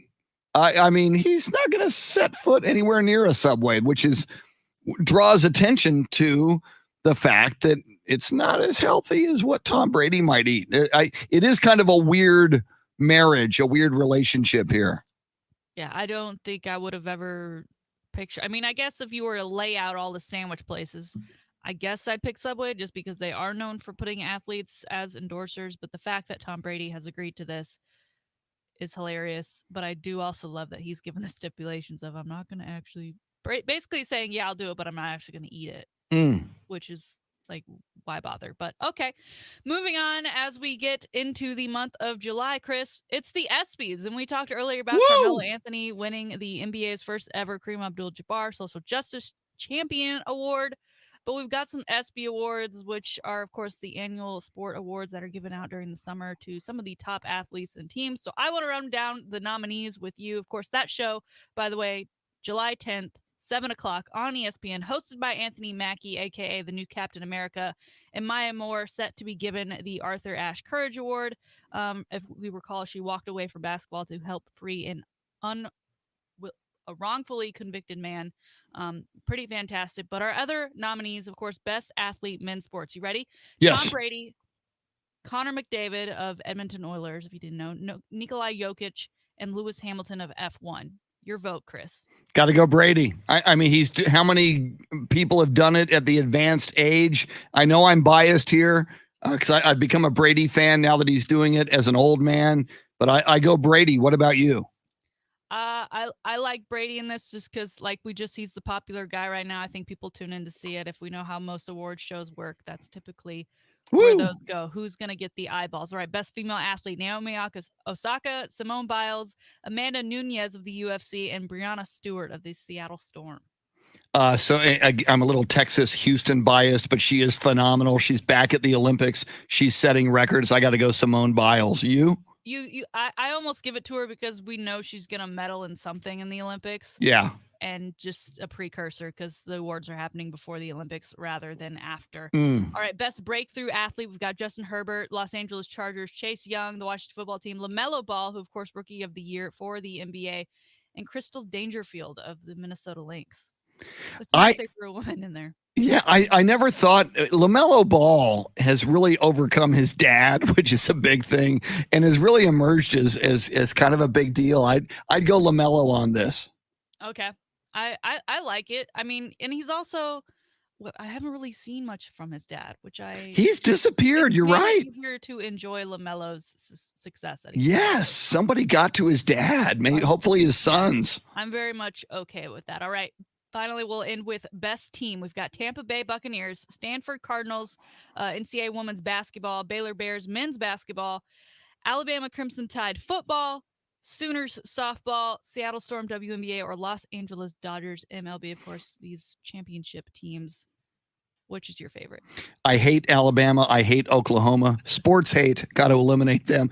Again, Tampa Bay Buccaneers, that franchise for the longest time has been floundering, completely remade themselves by acquiring Brady. I go Tampa Bay. What do you say? I think they would win, but I think my vote would go towards Baylor just because they were like number 2 in the country for most of the season. They were seen as a threat, but not that number 1, and they ended the season on the right way. So my vote would be for Baylor there. That's big of you. Normally you don't go Big 12 if it's not the Longhorns. That's big of you. Yeah. I mean, it's still Big 12 recognition, so that's great. But there you have it. Today's Salty Shakedown. Outstanding Salty Shakedown as always.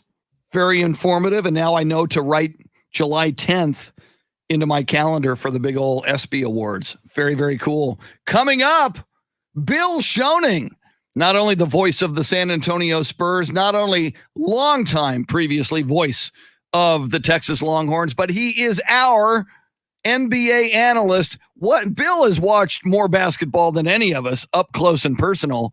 What does he think is behind all of this rash of NBA injuries that just got Giannis last night? Bill Schoening and more coming up on the Chris Duel Show. Woo! Woo! Woo!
Bill Schoening joining us here in just a few.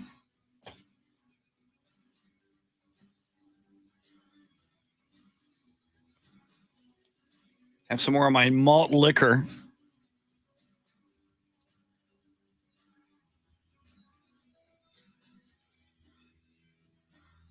Tejas. Unsweet. Original black tea. The pride of Whole Foods.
Okay.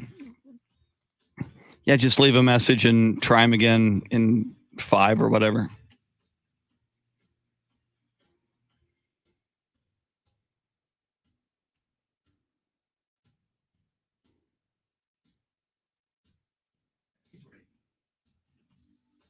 Cool, thanks. Very nice.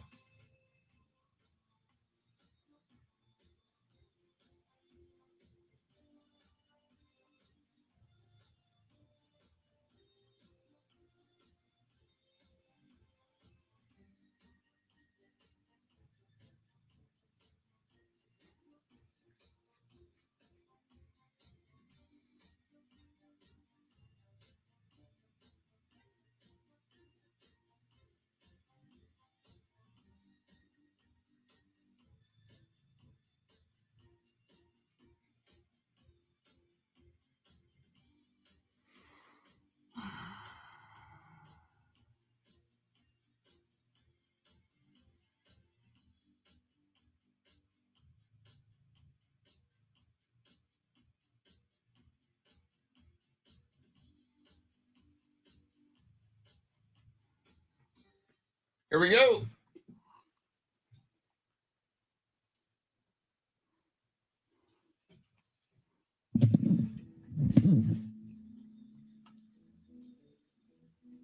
This is the Duel Show.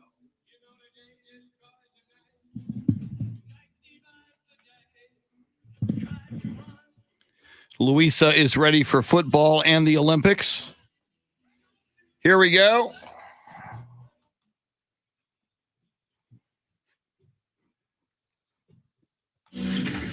Now, Chris Duel.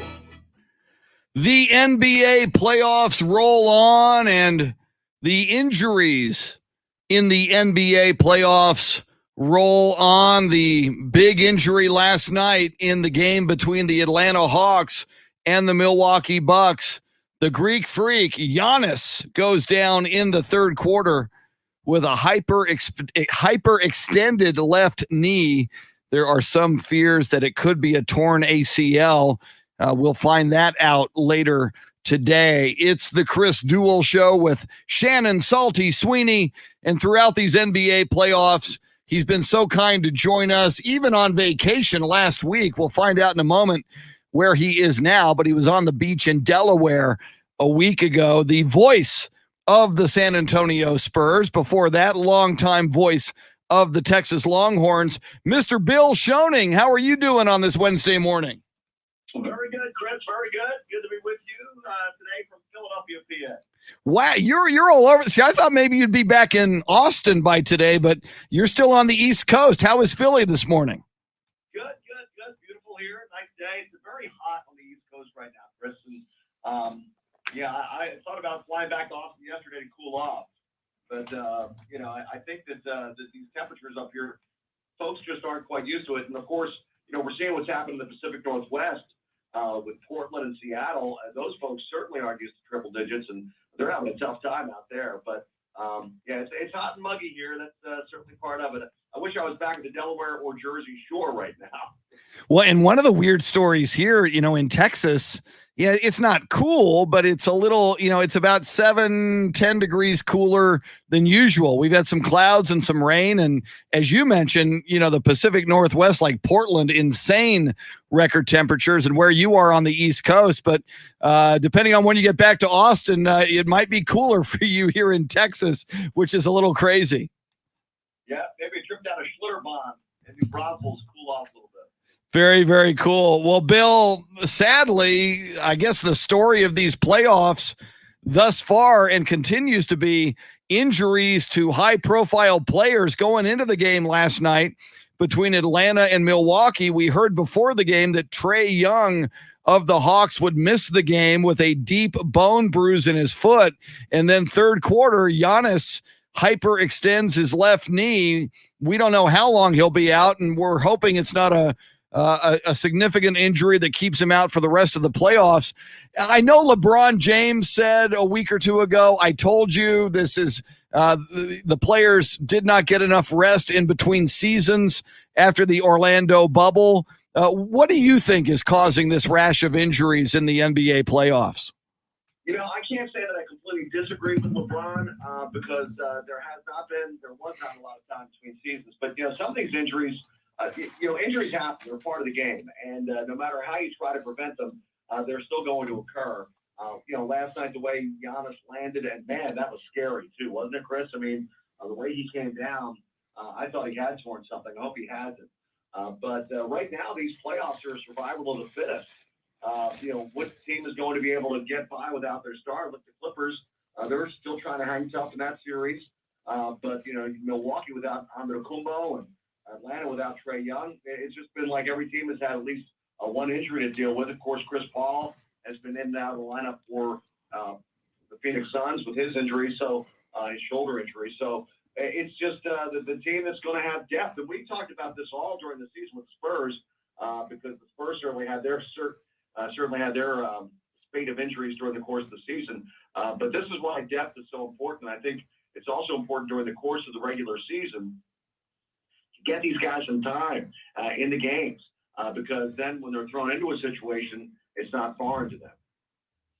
But we have Shaq giving a rebuttal to LeBron, saying that he's really complaining because there are 40 million people who've been laid off and they're taking salary cuts. And he says that if he was still playing, he'd be playing back to back to back, no problem, not making any excuses. What are your thoughts on that?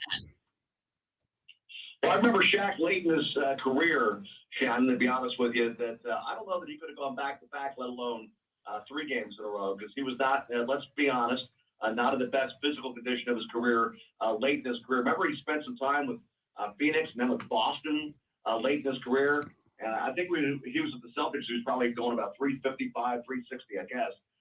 So I don't know if he would have been able to hold up his end of the bargain if he's going to play back-to-back-to-back. Bill, one of the interesting aspects of the game last night was even though Giannis is injured in the third quarter, and that becomes the headline of the game, Atlanta won 110-88. Atlanta was leading big in that third quarter, even when Giannis was injured. Now, obviously, as Shannon mentioned earlier, when Giannis goes out, the odds of Milwaukee making a fourth quarter comeback, and they were down 25 going into the fourth quarter, were very, very slim. But now moving forward, assuming Giannis is going to miss at least a couple of games, and that series now at 2-2, with Trae Young, I imagine, coming back at some point from that bone bruise in his foot.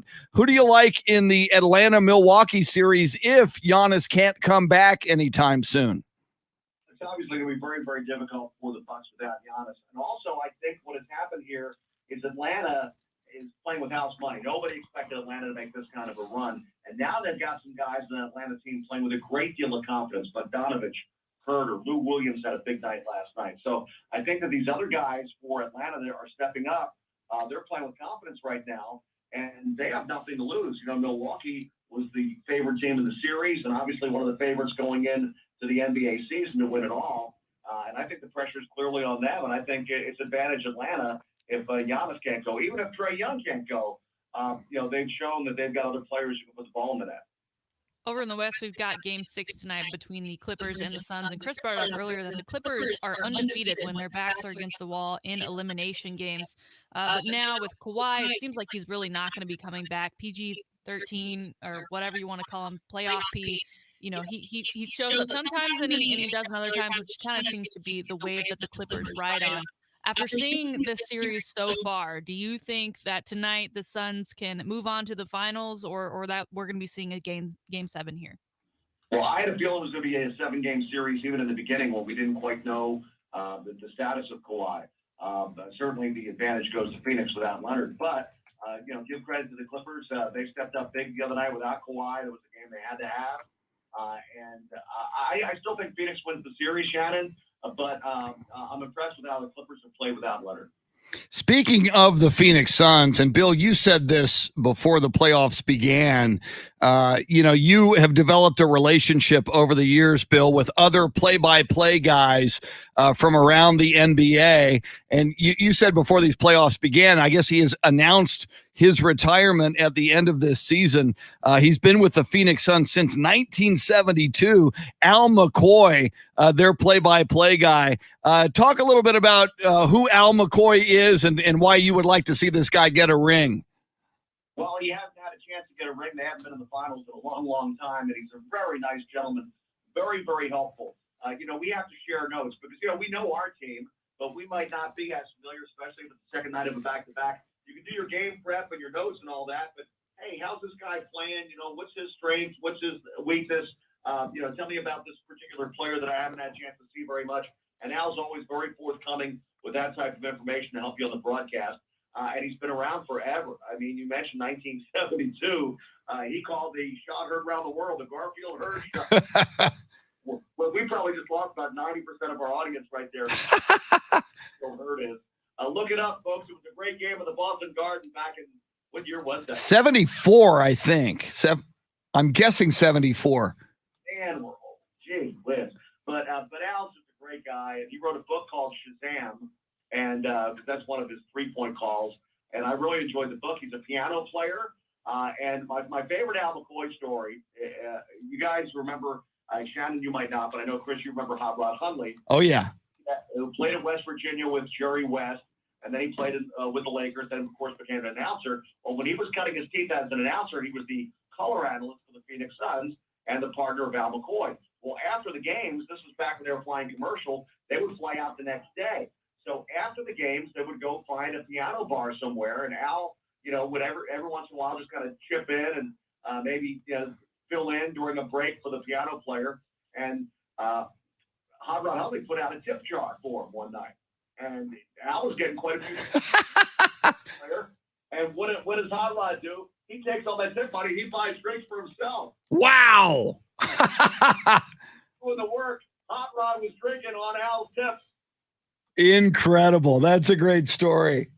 Bill, we've had some new coaching hires since we last talked. Chauncey Billups going to Portland and Jason Kidd going to my Mavericks, but they're kind of in hot water. The headlines these days seem to be mostly about their past and past incidences, some of which happened over 20 years ago. Chauncey was actually asked about one of them yesterday during a presser, and someone kind of stepped in and made sure there were no follow-ups. Is it fair for these coaches to be going through this? Is it right for the teams to make these hires? Is it right for them to kind of sweep these issues under the rug rather than just come out and say, yes, we are aware of their past, but we've done our research and we're okay with hiring them now? Of course, this is all coupled in when you have Portland, who has interviewed Becky Hammon, and then they go with Chauncey Billups over her. Yeah, I think that when you are a public figure, like a Chauncey Billups, your life is an open book. And whether it's fair or not, it's open to public scrutiny. And I think also when you look at, Chauncey is obviously, I think, as far as I know, has been an upstanding citizen for the last 20 years. And I think that when an organization does make a move like that, they should acknowledge that they looked into the past and they felt like, whatever demons he may have had or whatever might have happened in the past is long, long gone. Shannon, you're there in Austin, and that Steve Sarkisian had a history, not with abuse or anything like that, but with alcohol. And the University of Texas had to take a long, hard look at his past and the way that he has recovered and the way that he has lived his life since he kind of turned things around a little bit. And I think that's true with anybody. I think we all deserve second chances. People make mistakes in life. People, I do a prison ministry every other summer. So I talk to guys that have made huge mistakes and have made terrible decisions in their life, and they regret it every day because they're in jail. But I think that it's very forthcoming for an organization, or at least organizations should acknowledge, what kind of search they did or what kind of research they did on that particular individual, because this is a huge, important job. When you're the head of an NBA organization, like the head coach of the Portland Trailblazers. He's the voice of the San Antonio Spurs, Bill Schoening, talking hoops with us. And Bill, as Shannon brings up coaching changes in the NBA, a coaching move, and I don't know if it's been made official yet, but it certainly made headlines. Ime Udoka, now the head coach of the Boston Celtics, apparently luring longtime Spurs assistant Will Hardy to the Boston Celtics to join him on that Celtics coaching staff. I've heard many, many, many interviews between you and Will Hardy when he was a Spurs assistant. Talk a little bit about Will Hardy, what he'll bring to the Celtics, and what a loss this is going to be for the Spurs staff. Yeah, it's a big loss for the Spurs staff because he's been there so long and he knows the system so well. He's got a great relationship with the other coaches and with the players. And obviously, we've relied on Will for information through the years, and he's been very, very cooperative. So on a personal note, I'll miss him, but I'm happy for the opportunity. He gets to move up the coaching ranks, and obviously this is a big opportunity for Ime as well. We've had Ime on many times. He was a longtime Spurs assistant, played for the Spurs. So I'm happy for these guys. And, it seems like it happens every year, right, Chris, where someone from the Spurs staff either moves up to a top assistant or gets a head coaching job, and Pop's coaching tree just continues. This tree's got many, many branches now, and it's not just in coaching. It's in general managers and assistant GMs, and there's PR people around the league that worked under Tom James, longtime PR guy for the Spurs. So this Spurs tree has had influence all throughout the league, and Ime will continue that in Boston. I hope he does a good job. Absolutely. And speaking of Spurs and coaching moves, I saw this one this morning, Bill, that just really blows me away. College at Memphis, their head coach is Penny Hardaway. And apparently for the longest time, he's been trying to hire former NBA coach, former Spurs coach, Larry Brown. as an assistant at Memphis. And apparently, finally, the university has said, okay, let's do this. Larry Brown is 80 years old. He turns 81 in September and will now apparently be an assistant to Penny Hardaway at Memphis. What do you make of this coaching move? Larry's a guy that I think he went overseas for a little bit. He's a guy that's a lifer in coaching. So if he wants to continue coaching, whether it's an assistant or go out recruiting or work wherever he's going to work, God bless him if he still feels comfortable enough to, get the job done. We were just talking about Al McCoy a few moments ago, and he's a play-by-play guy at the age of 88 or 87. So, these guys that want to work, that's okay. I don't know when I get that age if I'm going to do that. I think maybe I want to relax and do some different things. But if they still feel like they can do the job, they got the energy to do it. He certainly is paid his dues. He's a Hall of Famer. If he wants to be an assistant coach for Penny, all power to him. I agree. I love seeing a guy who loves doing what he's doing in the case of Larry Brown and continues to do it. And Bill, you allude to, and we talked about Al McCoy, play-by-play guy for the Phoenix Suns, who's on his final run, his final season, which could result in an NBA championship for the Phoenix Suns.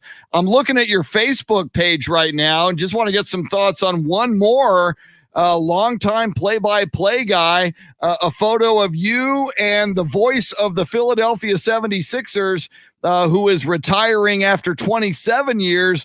And I may mispronounce his name, but you're the king of pronunciation, so correct me if I'm wrong. Mark Zumoff. Talk to me about this guy. Correct. Mark Zumoff is 27 years the play-by-play guy on TV for the Sixers. Great guy. Another guy, like we were talking about Al McCoy earlier, when you need a little note, you need a little tidbit, those guys help you provide that information, for you because they're around that team all the time. And Mark's actually native of Philadelphia, so he grew up wanting to do exactly what he did for the last 27 years. He's been covering the Sixers in some capacity for 39 years.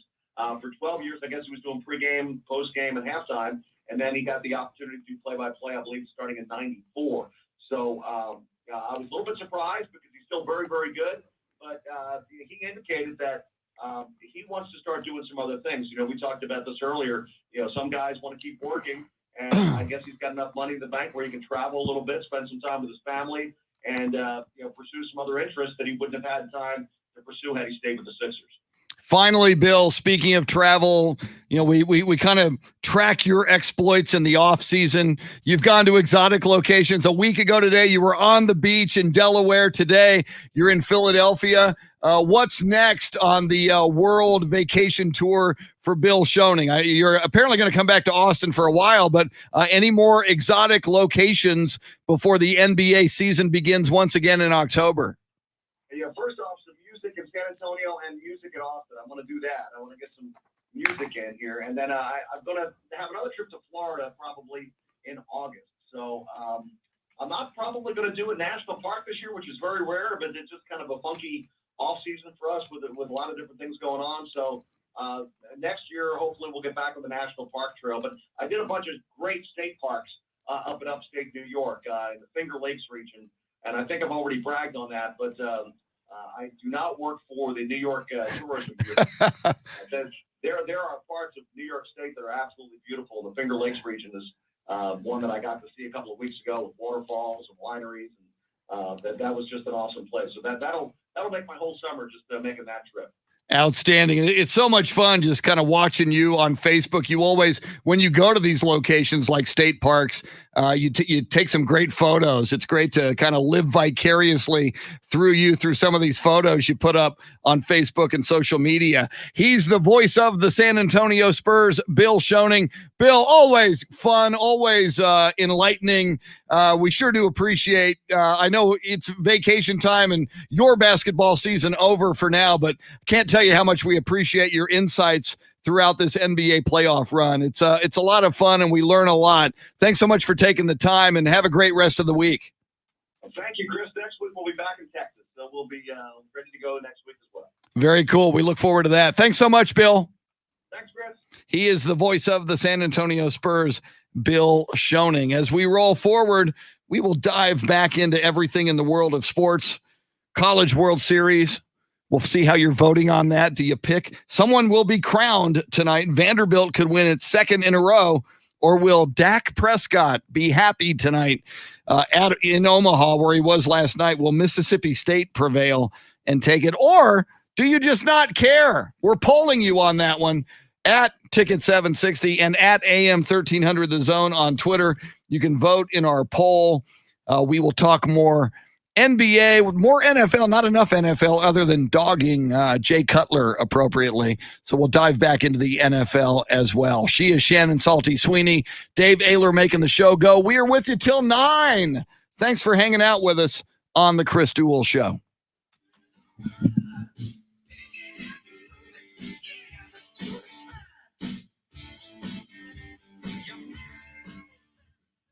Jeff Garcia with the Zarco reference. That was a while back, but I just saw that.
Here we go.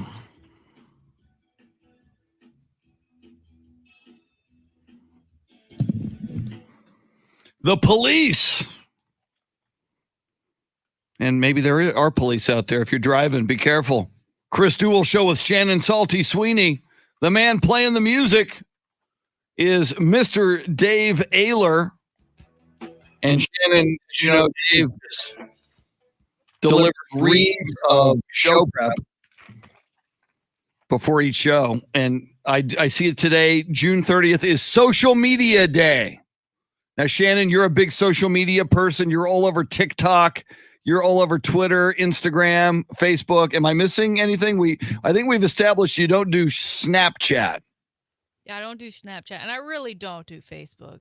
I really don't. I do for work, but personally, no, thank you. And is it because only old people like me do Facebook? Is it the realm of old people? I don't care about your babies. I don't care about where you've moved. Like, I just don't care. And like everyone posts how perfect their life is all the time, and there's no realness to it. So I'm just like, no, I don't need that.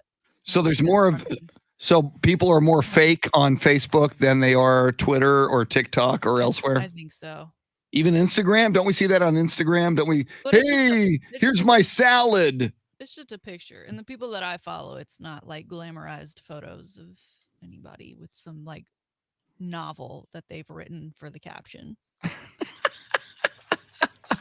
Very nice. Now, Dave Ayler, Shannon, not a fan of Facebook, but she's on Facebook. You, not a fan of Twitter, and you're not on Twitter. Will you, on today, Social Media Day, step up, man up, and join Twitter as you should so that you can be a part of all of this knowledge that we're a part of? Just so I can hear LeBron complain about his life? Well, there's... Or pontificate on whatever's going on in the world. It's not just LeBron. Gee, I want to miss out on that. It's not just LeBron on Twitter. There's other... Shannon's on Twitter. I'm on Twitter. I'm on Facebook. I'm a Facebook exclusive. Well, see, but there you see, we have just the... Now, Shannon just totally dissed your social media platform of choice, Facebook. So maybe you're the problem, Dave. You're posting fake things about your life.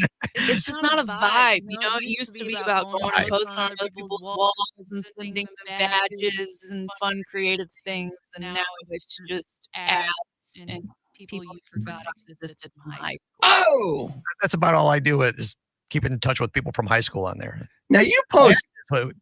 See, when did you get on Facebook? Like 2000. Oh, God, 2000, something like that.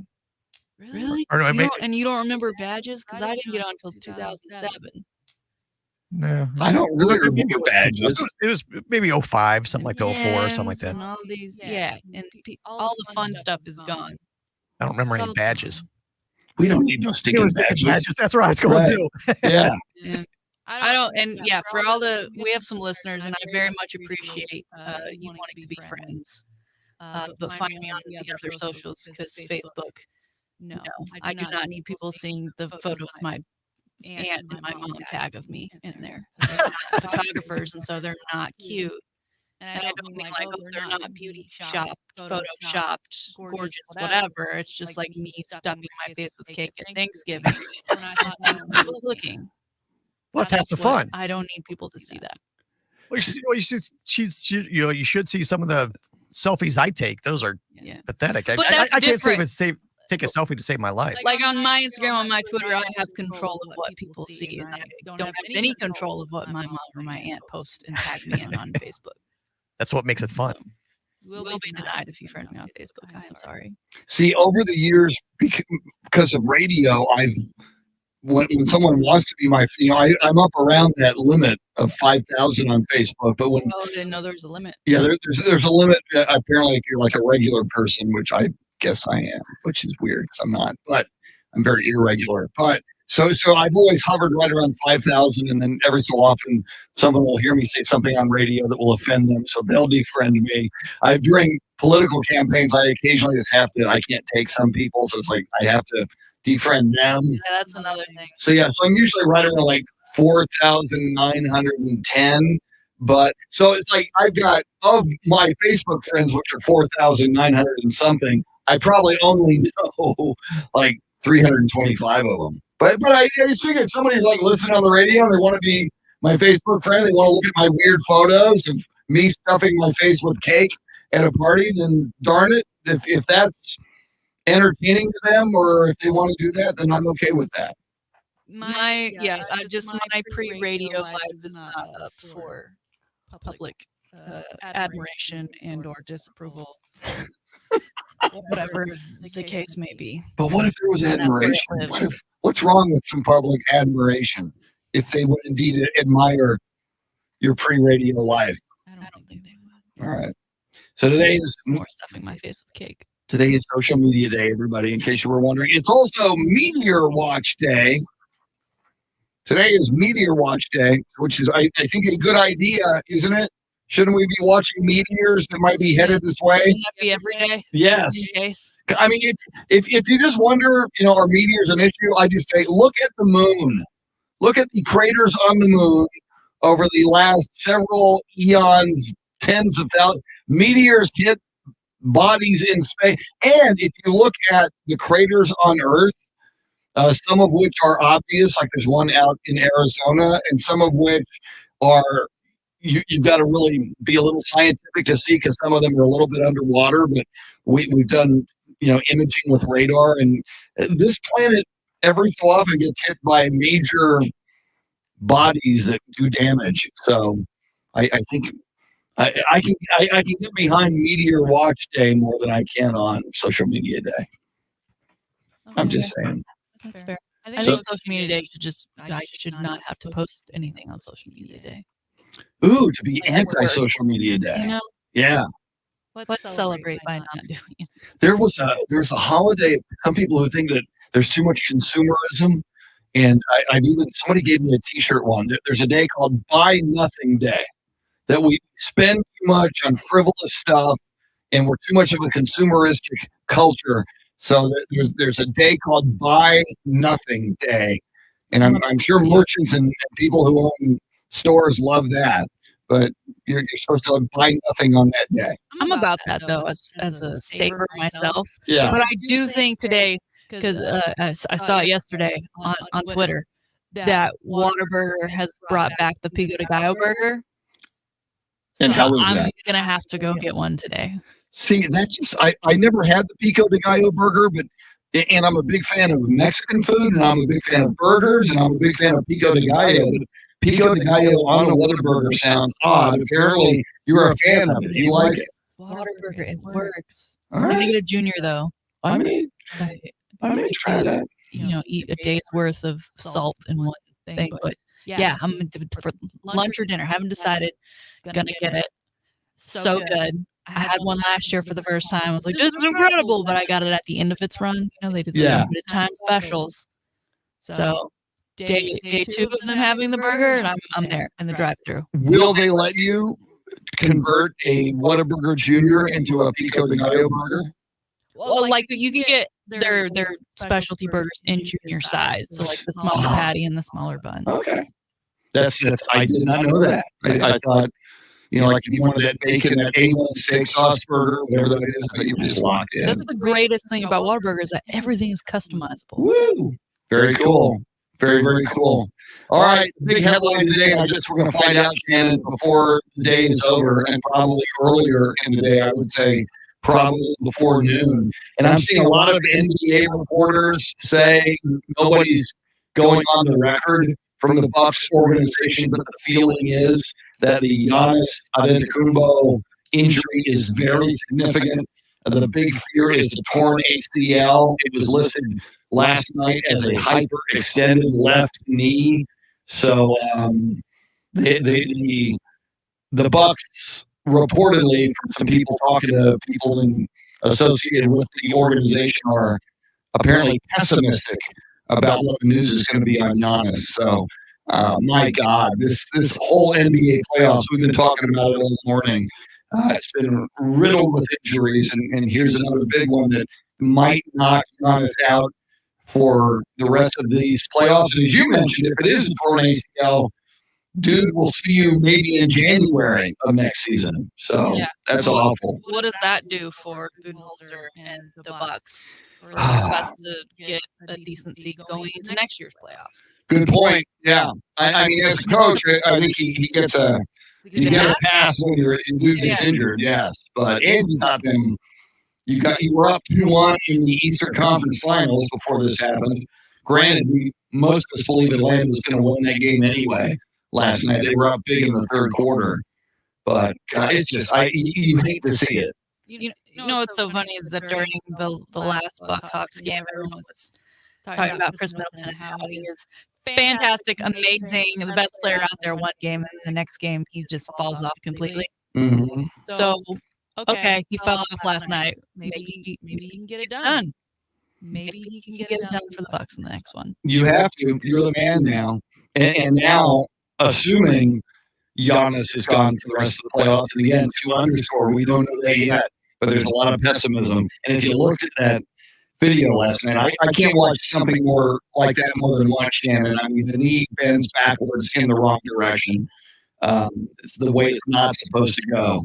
And normally, it's hard to do that. I think Bill Schoening alluded to that. It's hard to do that and not tear something, which is scary. But, moving forward now, you mentioned Chris Middleton, Shannon. It's going to be, if that's the case, Chris Middleton versus Trae Young. I got to assume as soon as Trae Young can go, and he did not play last night with that deep bone bruise in his foot, but we got to assume perhaps Thursday night, game number 5 in Milwaukee, maybe we see Trae Young come back, maybe on a minutes restriction. Who knows? But other than Trae Young, while a lot of that supporting cast has stepped up for Atlanta, there's not another big marquee name. And it'll be kind of the same deal for Milwaukee. It's going to be Chris Middleton.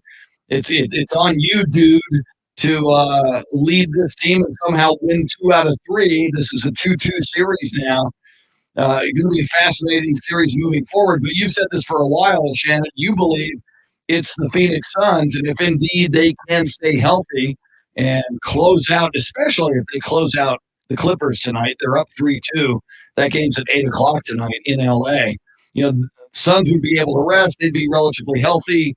And then, you're either going to have a Milwaukee team, perhaps without Giannis coming out of there, or an Atlanta team with a banged-up Trae Young moving on to the finals. In either case, advantage Phoenix Suns if they're the one coming out of the West. Yeah, I feel good about the Phoenix Suns winning it all. Should they make it past the unpenetrable when their backs are against the wall Clippers, which I'm hoping they will tonight. I mean, that series should have ended a couple of days ago. God. But yeah, the Hawks. And you mentioned Trae Young possibly playing. I don't know if they do play him in the next game. Looking at what they did last night, even with Giannis in, I don't think they play him until and if there's a game 7. Well, and at 2-2, we talked about this percentage earlier in the playoffs. When a series is 2-2, a 7-game series in the NBA, the winner of that game 5 that goes up 3-2 wins something like 82% of the time. So, I mean, should Atlanta have a shot at playing Trae Young for a bit and choose not to play him to save him for game 6, perhaps. I mean, that's a big decision if you can't find a way to win that game. And that'll be in Milwaukee on Thursday night. Still like the Hawks. Yep. Hawks, Suns, maybe. But again, Clippers. Who would have thought? Clippers scare me. They're the Terminator. They're 7-0 in elimination games these playoffs. So I so want the Suns to beat the Clippers. Please. I mean, I think we're all in agreement that the West is going to win the championship now, right? I would say that now, especially now. It was the East, but considering where we are, so you really need the Suns to pull this one out. Yeah, if Milwaukee had no injuries, I think we'd have some intrigue on that question. But yeah, now Giannis may be gone for the playoffs. That would be god-awful. All right, Shannon. Tonight, of course, the College World Series will be decided. That's 6 o'clock on ESPN2. Dak Prescott was in the stands in Omaha last night for Mississippi State, his alma mater. The incomparable Jay Cutler, along with basketball coach Jerry Stackhouse, were there supporting Vanderbilt. Our big poll question was, well, you tell us, what was our big poll question this morning? Asking who wins the College World Series tonight. A lot of people going with momentum and saying Mississippi State with 50% of the vote, 17% going to Vanderbilt, and the rest going to who cares? Who cares? That would have been different if the Longhorns were there. God, I wish the Longhorns were SEC there. versus SEC. Seeing if the Longhorns were there, maybe Vince Young would have shown up. Maybe. I mean, Dak showed up. Jay Cutler. The winner could be crowned tomorrow at 12:30 a.m. You're right. Rain delays. And you made a great point. I mean, it's time to move on from Omaha. It's cute. It was adorable for all these years. Let's move the damn thing where we don't have to deal with rain delays. And that was Shannon's idea. Yeah.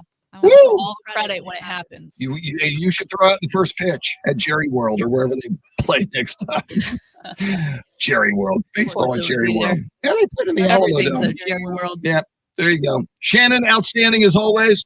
Thank you, sir. Let's do it again tomorrow. Let's do this in the month of July. Let's do this next month. Okay. Woo. I'll see you there. Why not? We'll do it. Dave Ayler, I won't see you next month, or at least not tomorrow. You're out of here, right? Yeah, I'll be working at the other end of the building. How dare you, sir? Michael Bartlett allegedly joining us tomorrow. He hasn't been with us in months and months and months and months. He'll be grumpy, I imagine. He's always grumpy, but we love him. Great. Let's talk about NASCAR. Yeah, we'll talk NASCAR with Michael Bartlett. Not. Have yourself a great Thursday. Usher in the month of July. Adios, amigos. Woo!